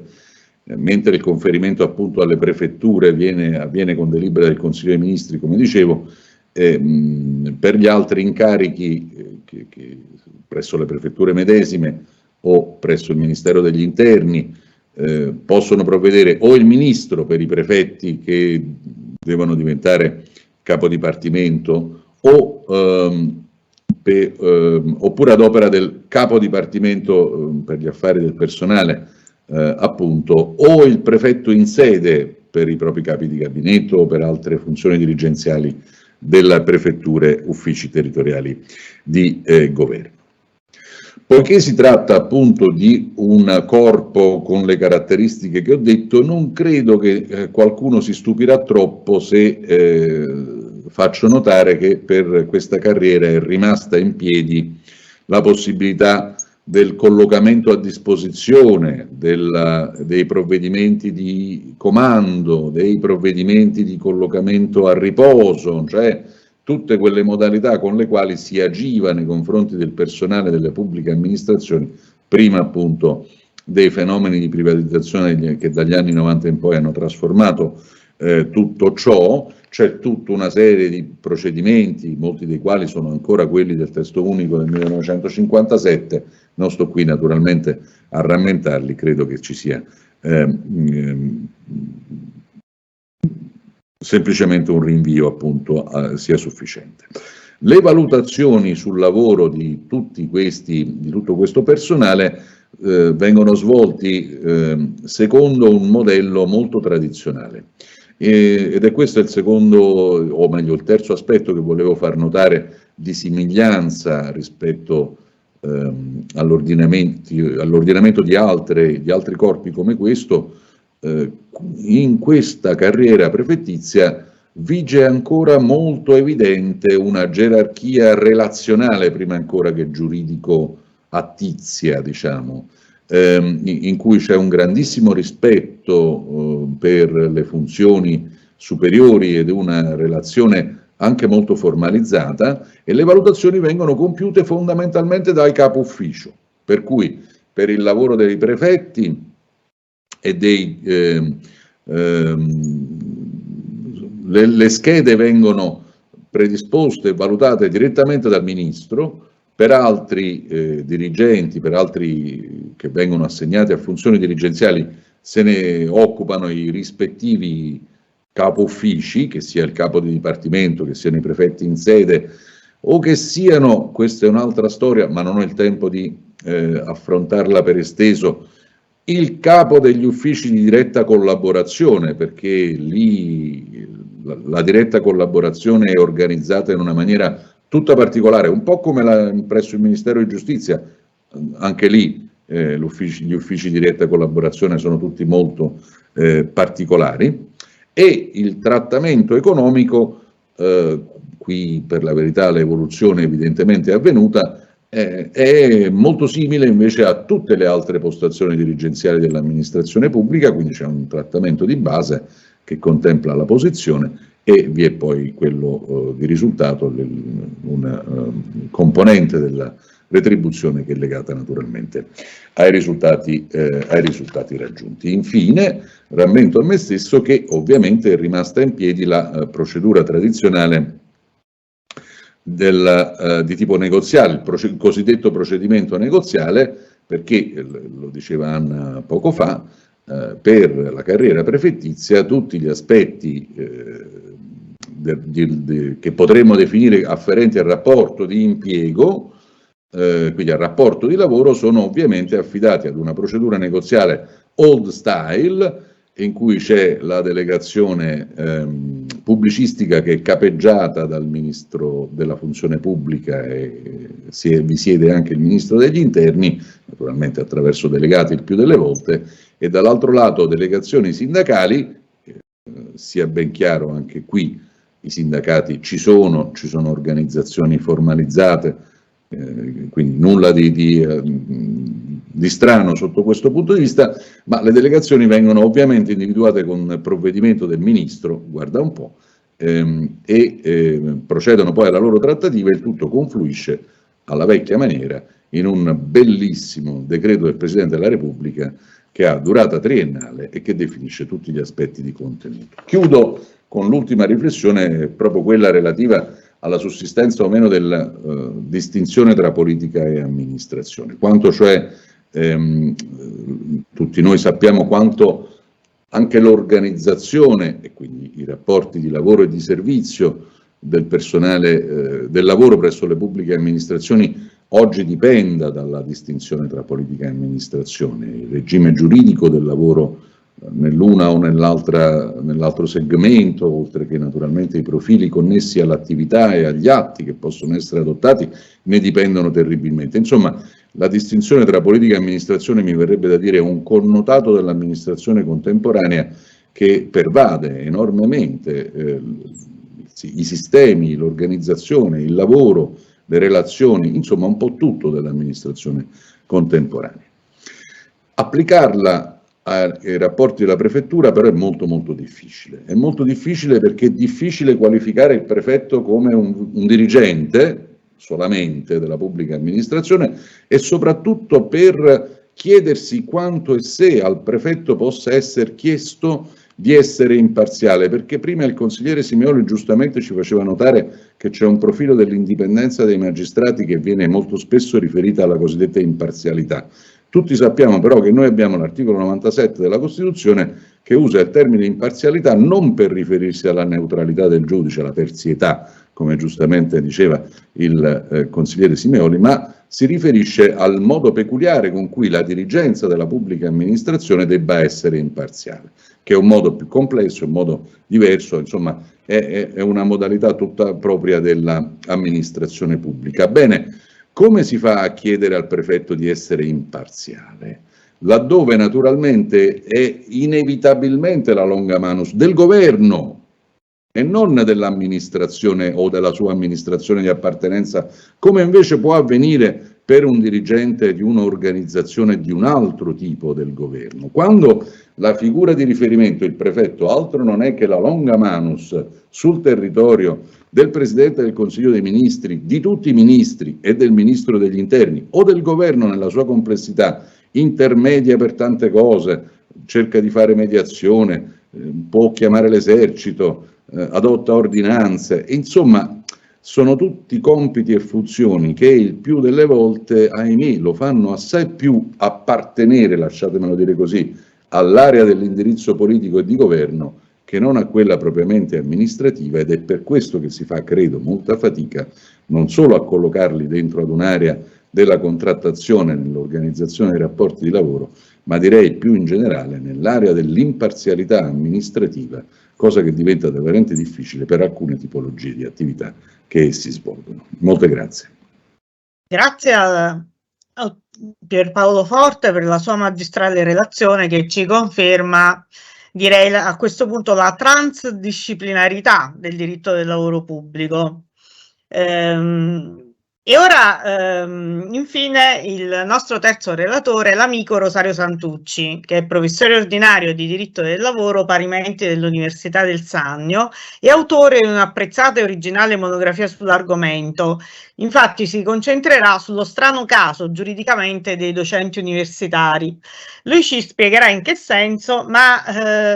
anticipo prima di tutto per la dicotomia esistente dentro la stessa docenza universitaria, cioè tra professori ordinari associati ed assistenti e ricercatori del ruolo ad esaurimento, tutti in regime pubblicistico da una parte, e dall'altra parte i ricercatori a tempo determinato, assunti con contratti di lavoro subordinato di diritto privato. Tra l'altro della comparabilità tra questi, nell'originaria versione di tipo A e B e i ricercatori a tempo indeterminato, si è occupata l'interessante sentenza della Corte di Giustizia dell'Unione Europea dello scorso 15 dicembre 2022 sul rinvio pregiudiziale del Consiglio di Stato italiano, come pure gli straordinari a termine e i lettori di scambio, anch'essi con rapporti di lavoro subordinato a tempo determinato, cui si aggiungono i dottorandi, gli assegnisti di ricerca e i professori a contratto titolari di collaborazioni coordinate e continuative autonome, e infine con la dubbia collocazione dei nuovi contratti di ricerca introdotti legislativamente nel 2022.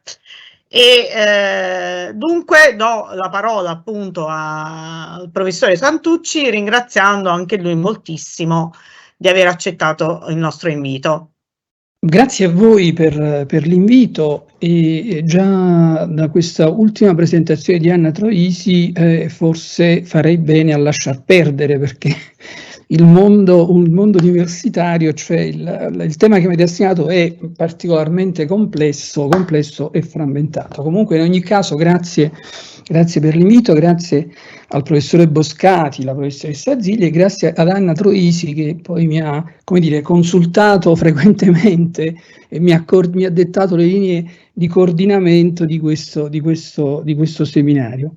E certo il tema sembra da un lato ben delimitato, no? Perché dobbiamo parlare della professionalità dei docenti universitari, ma dall'altro secondo me è un tema che non è limitato, e quindi ovviamente mi trovo a dover fare i conti con il tempo e poi forse lo spazio a disposizione per poter trattare diciamo in maniera completa e approfondita tutta questa tematica, ma credo che insomma ci siano tutti gli elementi per doverlo comunque innestare in un discorso più complesso. Infatti, e quindi chiaramente poi ho fatto delle scelte in merito alle cose che poi vi dirò, insomma, quindi ho tagliato ovviamente il mio intervento cercando di limitare al minimo i riferimenti normativi, diciamo, ad svolgere delle osservazioni critiche al riguardo. Diciamo che il tema poi è pure, sì, me ne sono occupato in una monografia un po' di tempo fa, insomma, mettendo a confronto il mondo universitario con quello degli enti di ricerca, e comunque poi è un tema che comunque non mi lascia proprio, mi coinvolge, quindi in effetti è un po' in contraddizione con la figura del ricercatore, che deve avere una certa distanza, diciamo, dall'oggetto di ricerca, perché praticamente poi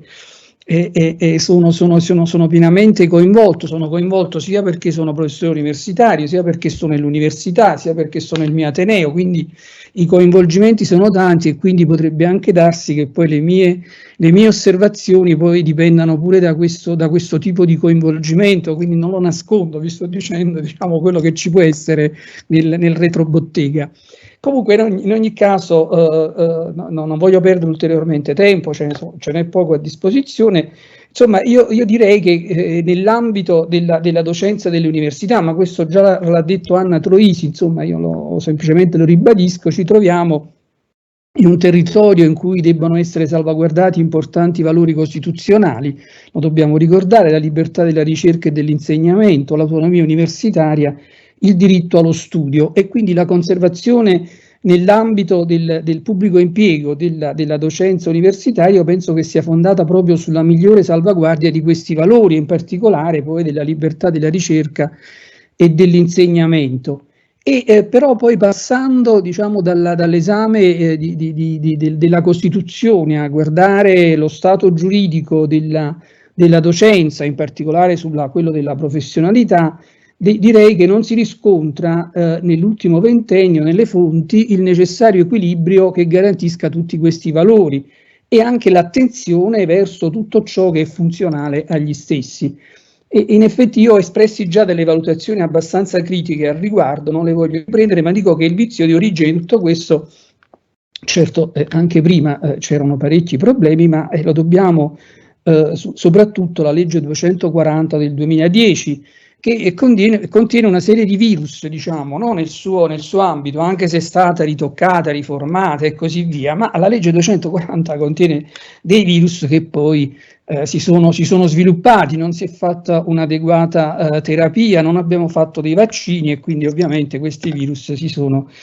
diffusi. E io penso che alla base di tutto si è ritenuto che le comunità scientifiche, perché autoreferenziali, dovessero essere messe sotto tutela, se non marginalizzate, con l'ingresso appunto di esperti esterni o con il prevalere di organi pubblici non indipendenti dal potere politico. Poi è stata spianata la strada alla precarizzazione della figura del ricercatore universitario, alla frammentazione delle figure assistenziali, per carità c'erano anche prima, però voglio dire non è stato posto fine a questa precarizzazione. Cioè, voglio dire, prima della legge 240 non è che non ci fossero problemi o che non fosse necessario intervenire, però la legge 240, secondo me, non li ha risolti e ormai sono passati parecchi anni dall'applicazione di questa legge, penso che non siano stati risolti. E quindi paradossalmente poi nelle procedure di assunzione, quelle di valutazione comparativa, le università sono state lasciate autonome nello stabilire criteri e procedure che certe volte hanno esaltato i poteri di lobby accademiche orizzontali e trasversali che si volevano combattere, si era detto che si volevano combattere con la legge 240 del 2010, attenuati questi poteri dalla direttiva ministeriale che ci sono state, ma diciamo abbastanza dopo la legge 240, che ha imposto poi, che ha ripreso i criteri fissati dall'ANAC, criteri vincolanti come secondo appunto la giurisprudenza recente. Con la legge più recente, la numero 79 del 2022, diciamo che la frammentazione sembra un po' ridursi, però si è introdotta la figura di un contratto di ricercatore, di una figura di ricercatore con un tempo più ampio a propria disposizione, appunto 6 anni, ma non si rimedia in modo ragionevole a questo errore strategico di un percorso precario per chi voglia intraprendere la carriera universitaria, laddove esistono delle tecniche che possono consentire di conservare il posto a chi veramente merita e allontanare invece chi invece non abbia utilizzato il periodo di prova. Certo, chiaramente tra l'altro con la precarizzazione ci sono anche dei condizionamenti per i ricercatori universitari, certo i condizionamenti ci sono anche per i ricercatori a tempo indeterminato, però questo poi dipende dai caratteri delle persone, di farsi condizionare oppure no, quindi questo è un elemento di cui poi bisognerà comunque tenere conto. Quindi il discorso, diciamo che è il presupposto poi del discorso sulla professionalità, nel discorso specifico, il discorso ampio, trova un suo un immediato riscontro poi nel discorso sulla professionalità. E perché questa, diciamo, la tematica della professionalità è, come dire, è paradigmatica nell'evidenziare squilibri, disorganicità, insomma, e ancora una volta è caratterizzato dal fatto che ci sia una marginalizzazione degli indirizzi delle comunità scientifiche e ci possa essere lo strapotere poi della politica mascherato dalla terzietà di organismi non indipendenti e di lobby accademiche locali, settoriali o trasversali. Ed è anche privo dell'attenzione nei confronti anche, secondo me, dei bisogni nuovi che si manifestano nelle università, delle esigenze di tener conto nella didattica della persona degli strumenti che non sono semplici recettori di nozioni e non tenga conto delle innovazioni tecnologiche, non tenga conto della necessità formativa anche dei docenti universitari.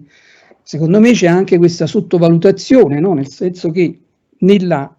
trattare la materia della professionalità ci si rende conto che il professore universitario, il docente universitario, il ricercatore abbiano, come dire, una conoscenza a priori di tutti quelli che saranno di tutte quelle che saranno le funzioni che dovranno svolgere, che sono diventate tante rispetto a quando sono entrato io nell'università, insomma, una volta, oppure rispetto anche al passato, insomma, bastava appunto aver scritto dei libri, essere, diciamo, aver pubblicato, essere importante dal punto di vista della ricerca, dopodiché vieni selezionato, fai l'ingresso nel mondo universitario e trasmetti i risultati di questa ricerca e basta, si finiva qui, insomma, questa è la cosa più importante. Però voglio dire,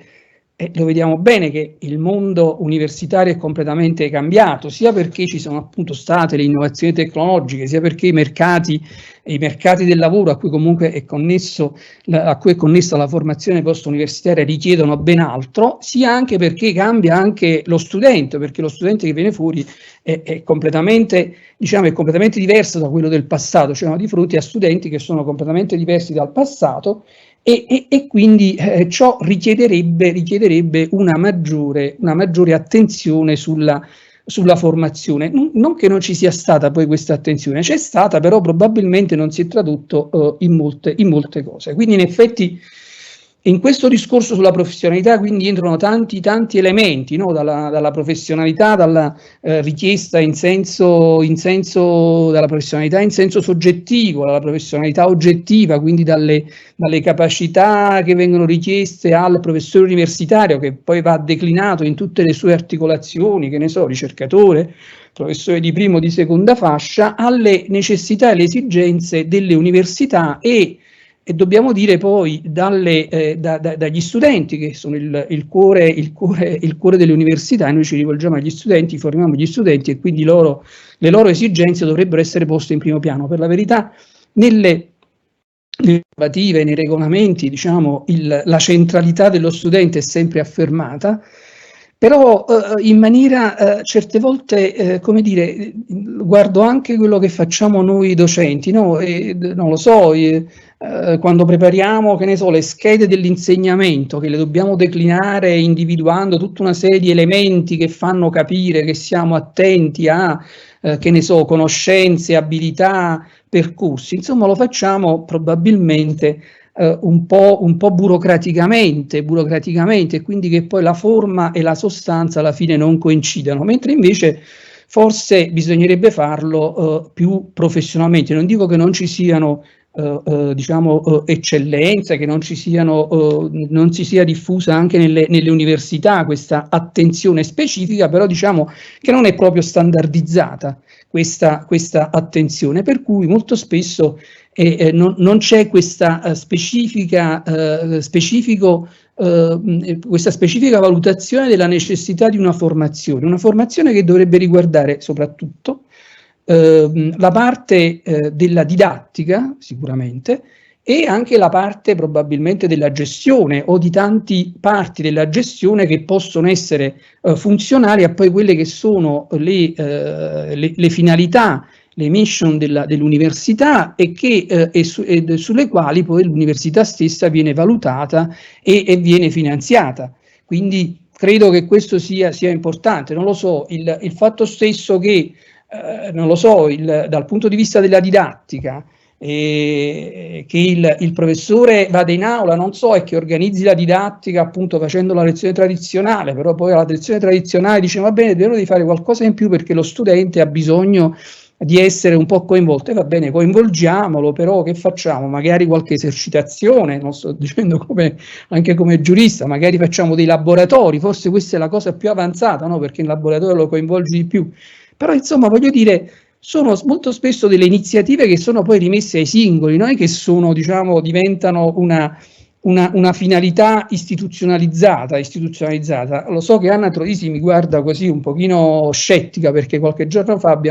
abbiamo ragionato su queste cose e lei infatti diceva ma forse bisognerebbe distinguere tra i professori, se mi posso permettere di riferire questa tua opinione, tra i professori che fanno la ricerca e i professori che invece fanno l'insegnamento. Io diciamo che non credo che questa separazione, in Francia fanno così, però forse insomma che ci sia questa netta separazione non lo so se vada bene, ma secondo me è proprio questo il punto della professionalità. Secondo me scusate, mi sono fermato perché ho letto 5 minuti rimanenti nella riunione, quindi io ho 5 minuti. No, ok, vabbè. No, secondo me è questo l'aspetto che va diciamo, forse va preso in considerazione. In effetti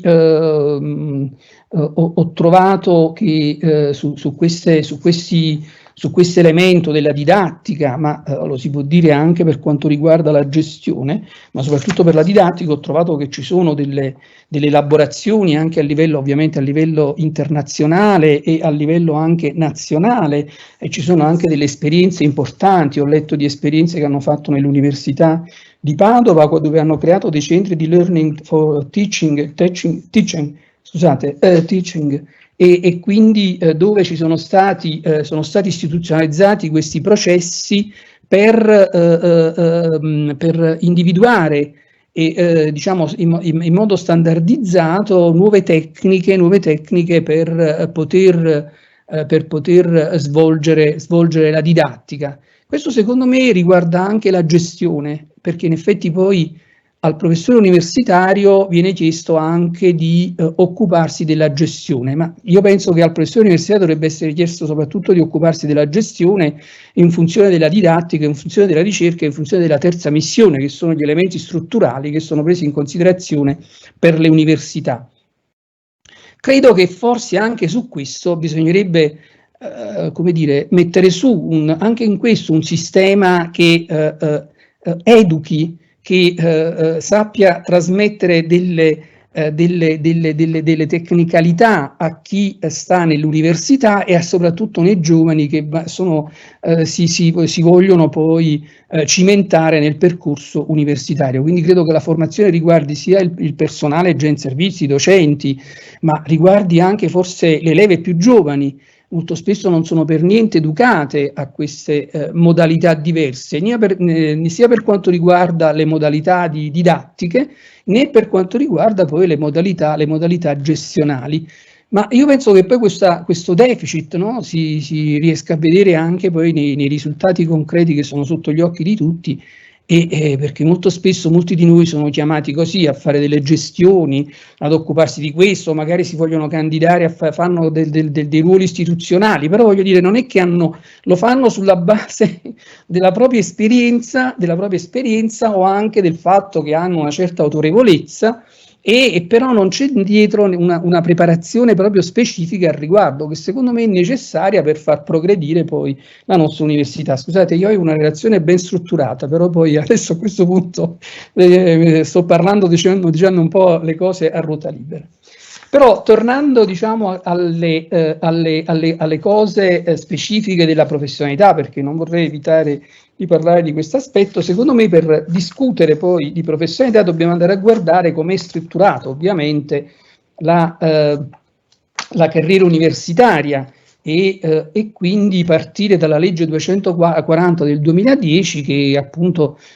conferma la distinzione tra prima e seconda fascia dei professori universitari, si sopprime poi il ruolo dei ricercatori a tempo indeterminato, anche se già c'era stata la legge numero 230 del 2005, e si introduce la figura dei ricercatori a tempo determinato, che poi ha subito questa recente significativa ulteriore modifica con la legge numero 79 del 2022. Parlo del ricercatore universitario specificamente di questo, e ha ragione Anna poi nel dire in effetti la docenza tutta quanta è presa in considerazione dall'articolo 3 del decreto legislativo del 165 del 2001, è stata introdotta nella esenzione, quindi nel pubblico impiego non contrattualizzato, la docenza universitaria e i ricercatori sia a tempo indeterminato che a tempo determinato, mentre poi i ricercatori a tempo determinato sono poi assunti con un contratto di lavoro subordinato, così dice la nostra legislazione. Quindi in effetti qui già si crea il primo elemento di confusione, perché bisogna capire poi quali sono le normative a cui si fa riferimento anche nella professionalità. Certo, io devo immaginare che sia stata introdotta così in maniera un po' superficiale, per immaginare poi un ricercatore di cui rapidamente ci si può sbarazzare se non riesce poi a trasformare e a dopo 3 anni diciamo, ad acquisire l'abilitazione necessaria per poter fare il concorso nella fascia piena della docenza, nella seconda fascia, e quindi forse si usi questa categoria, ma certamente, vabbè, quindi bisogna un attimo riflettere sul fatto appunto di quali siano le normative di riferimento, se ci sono delle normative che portano al diritto comune dei contratti, oppure se poi ci siano delle specialità. Io penso che anche in questo caso bisogna andare con la categoria della specialità nella specialità, perché già siamo speciali, quindi c'è ancora un'ulteriore specialità, e che quindi le normative poi sono quelle speciali anche per quanto riguarda le progressioni. Noi come ricercatori abbiamo detto che Anna Troisi l'ha citato, non abbiamo fatto una buona riuscita nemmeno con le figure del ricercatore di tipo A e tipo B, perché alla fine abbiamo avuto pure questa sentenza della Corte di Giustizia del 2022, la numero 40, che insomma ha rilevato una differenza tra le categorie di ricercatori sia di A e B, ma anche di questi ricercatori rispetto a quello a tempo indeterminato. E per la verità la Corte di Giustizia ha appuntato i suoi strali più su questa differenza, perché poi a un certo punto i ricercatori a tempo indeterminato hanno avuto la possibilità di passare al ruolo dei professori associati una volta presa l'abilitazione, mentre per i ricercatori di tipo A questa possibilità, questa chance è stata esclusa, e quindi la Corte di Giustizia ci ha colpito, diciamo, no? Ha detto che in effetti è una normativa che è contraria a quella della direttiva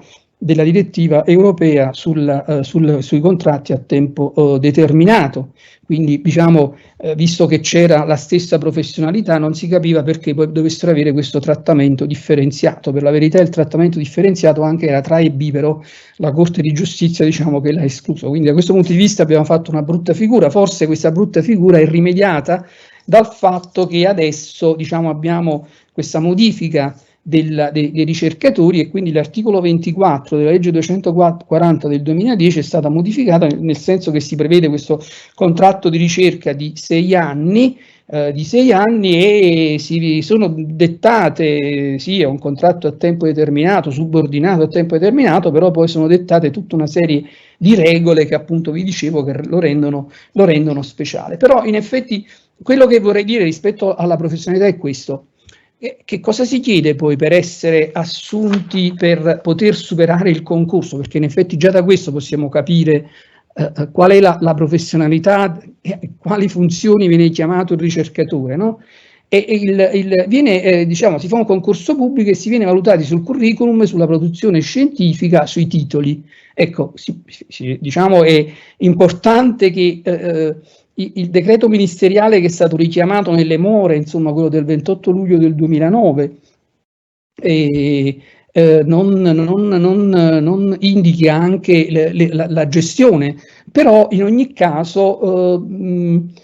bisognerebbe capire come appunto si renda oppure si possa realizzare un curriculum del genere rispetto a quello che è i bandi di concorso per accedere alla carriera di ricercatore. Quindi perciò dicevo, la formazione serve già dall'inizio, insomma, per capire anche come svolgere certe attività, no? E quindi se il dottorato di ricerca, a mio parere, costituisce la fucina poi di quelli che poi, perché in effetti poi i concorsi sono per i dottori di ricerca, quindi voglio dire, se il dottorato di ricerca costituisce la fucina poi per accedere ai ruoli universitari, forse bisognerebbe fare attenzione sulla formazione, bisognerebbe fare più attenzione sulla formazione dei dottorandi di ricerca. E questo è un altro buco nero, per la verità, questa qui della formazione dei dottorandi di ricerca. Certo, non dico della ricerca, perché poi i dottorandi di ricerca hanno, diciamo, dalla loro parte, diciamo, i referenti, i tutor, diciamo, i professori che sulla ricerca li possono condurre, diciamo, dovrebbero condurli poi ad ottenere i risultati sperati, ma questo non sempre avviene. Ma un'altra cosa è, questo sì, sull'ibridazione, la seconda, un'altra osservazione sulla sulla professionalità, riguarda poi la progressione dei ricercatori. Qui abbiamo detto che dopo 3 anni è possibile, che in questo caso è reso possibile, l'università valuta il titolare del contratto che abbia conseguito l'abilitazione scientifica e ai fini della chiamata di professori di seconda fascia, e quindi qui la valutazione si svolge, si dice, in conformità agli standard qualitativi riconosciuti a livello internazionale, individuati con apposito regolamento di ateneo nell'ambito dei criteri fissati con decreto del ministro. Il decreto del ministro non c'è ancora al riguardo, certo possono essere usati i decreti che già ci sono, no? Che se ne sono occupati anche per le situazioni, non so, dei ricercatori di tipo B, per poter poi accedere alla seconda fascia. Però e anche in questo caso, quindi dico, poiché poi i ricercatori svolgeranno attività di didattica, servizio degli studenti o anche terza missione, e la loro attività poi può essere utilizzata dalle università, lo dice espressamente la normativa. L'attività di didattica, di ricerca e di terza missione svolta dai ricercatori concorre alla valutazione delle politiche di reclutamento svolte dall'AMUR ai fini dell'accesso alla quota di finanziamento premiale a valere sul fondo di finanziamento delle università. Quindi, come vedete, c'è questo rapporto stretto, no, tra l'attività, ma questo vale anche per i professori, in un certo senso, però anche per i ricercatori. Quindi voglio dire, allora ancora di più dovrebbe essere interesse delle università, visto che nessun altro lo può garantire, mettere su un sistema che possa sviluppare, no, questo tipo di attività, renderla, migliorarla, insomma, dare almeno le coordinate di fondo per poi svolgere queste attività. Nella valutazione, poi nella trasformazione, nel passaggio, no, da ricercatore a tempo determinato a professore, la legge espressamente dice che in ogni caso si prevede lo svolgimento di una prova didattica nell'ambito del gruppo scientifico disciplinare di riferimento, quindi ancora una volta l'attività didattica. Quindi insomma, da un lato c'è un'attività che deve essere performante, dall'altro poi bisognerebbe cercare di, perché è interesse della stessa università, perché è interesse dell'università poi avere persone preparate, che quindi ci siano questi meccanismi di formazione. Non credo di avere molto altro tempo a disposizione, penso 5 minuti, no? Ho finito? Ho finito? Devo dire qualcosa sui docenti universitari, mi sono fermato sui ricercatori, è una valutazione che vale anche per la docenza universitaria, e no, dico soltanto 3 minuti soltanto, e vorrei dire solo questo, che ci sono degli strumenti che consentono alla docenza universitaria di essere valorizzata in qualche modo. Uno è stato introdotto dalla legge numero 79, cioè che c'è un trattamento economico correlato all'espletamento di attività scientifiche, di attività didattiche, ma anche di attività gestionali dei professori, della docenza, e questo potrebbe essere un elemento importante perché c'è una sorta di, come dire, di differenziazione, però ancora una volta difetta secondo me anche di genericità, perché non è detto a che tipo di gestione si fa riferimento, e dall'altro ci sono i problemi che vi ho anche detto. E mi dispiace che in effetti il tempo è volato via, e forse vi posso solo dire delle osservazioni conclusive e quindi chiudo. Spero che non mi si tagli mentre chiudo, come succede qualche volta ai telegiornali regionali che vengono tagliati improvvisamente. No, vedo la professoressa Zilli che mi dice non ti preoccupare, parla per un'altra mezz'ora, e quindi voglio dire che ovviamente nella professionalità della docenza universitaria quindi ci sono queste diverse dimensioni. La ricerca deve occupare il primo posto, e qui non l'ho trattato prima, ma lo dico in maniera, lo do per scontato, c'è il problema della sua valutazione non risolto in modo soddisfacente con la presenza di organismi non indipendenti, non in grado di garantire le valutazioni approfondite che svolgono le comunità scientifiche. E purtroppo questo orientamento è anche legislativo, e per combattere il familismo accademico si è caduto nella valutazione casuale e falsa nei presupposti della produzione quantitativa e del sorteggio. Penso che, diciamo, noi lo sappiamo benissimo che per fare i commissari nelle valutazioni ASN bisogna appunto avere degli indicatori, superare delle soglie che sono il più delle volte quantitative, e poi il tutto è rimesso al sorteggio, che insomma significa che voglio dire, non c'è lo zampino, potremmo dire, no? Della scelta delle comunità accademiche che possono andare a votare per le persone più autorevoli che finiscono nelle commissioni. Questo accade anche per la valutazione della ricerca, dove c'è un apparato di valutazione, la cosiddetta VQR, in cui anche i GEV sono scelti, alla fine si sorteggia, cioè i gruppi di esperti della valutazione sono scelti appunto con un sorteggio finale. Ancora una volta sottolineo che non ci sono i presupposti dovrebbero esserci delle formazioni sia nel campo didattico sia nel campo della gestione. È una cosa che manca e che secondo me rende poi il sistema in balia appunto di orientamenti che possono essere poi non perfettamente compatibili con quelle che sono le missioni poi delle nostre università. Vi ringrazio. Sono io che prendo indebitamente la parola per ringraziare tutte Troisi per l'introduzione e le 4 bellissime relazioni, le quali avrebbero meritato probabilmente ognuna un pomeriggio. Io dico una cosa sulla perché università arriviamo, non dico a Pasqua, non dico a Ferragosto, arriviamo a Natale, perché insomma il tema che forse conosco meglio è le suggestioni di Rosario e il professor Santucci sono molteplici. Cosa emerge? E io parto da quello che ha detto Mario Silvone all'inizio, cioè deroghe soggettive e deroghe oggettive, cioè mi pare che ci siamo di fronte a autosistemi autosufficienti, microsistemi autosufficienti. Questo è un po' il sistema. Come io credo che ormai sia autosufficiente anche il tenuto 65 per quanto riguarda il rapporto controlizzato, ma quello è un altro tema. Dico soltanto una cosa sulla valutazione della docenza. Io vedo questo rischio, e il rischio è che laddove tu hai dei criteri predefiniti per valutare la docenza da soggetti esterni, questo curvi la docenza e ponga dei limiti alla libertà di insegnamento. Però questo è un mio parere. Come altro aspetto, io come dire, sulla SN ho sempre espresso come dire, delle criticità non per il funzionamento ma per l'istituto, perché voglio dire crea, a parte l'eterogeneità, crea una sorta di aspettativa qualificata che noi sappiamo che non è giuridicamente tutelata, ma che però voglio dire in ambito accademico qualche problemino te lo pone, e questo è. Non mi dilungo su altro, se non ringraziare nell'ordine di intervento la professoressa Anna Troisi, il professore Mario Cerbone, il consigliere Dario Simeoli, il professore Pierpaolo Forte e il professore Rosario Santucci. Grazie davvero, e poi aspettiamo i vostri iscritti per la consueta pubblicazione. Siamo quasi fuori tempo massimo,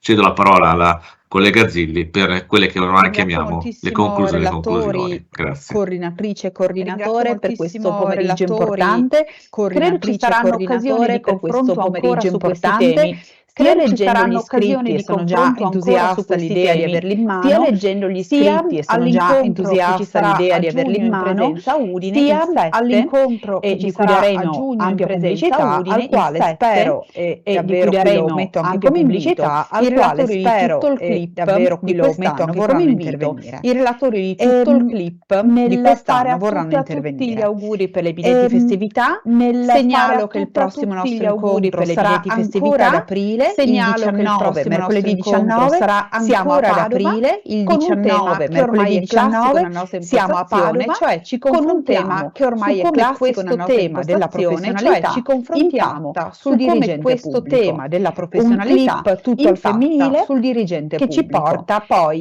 alla scivolata femminile verso i nostri ultimi due appuntamenti. Alla scivolata finale verso i nostri ultimi due appuntamenti. Grazie ancora, auguri. Buon pomeriggio e a presto.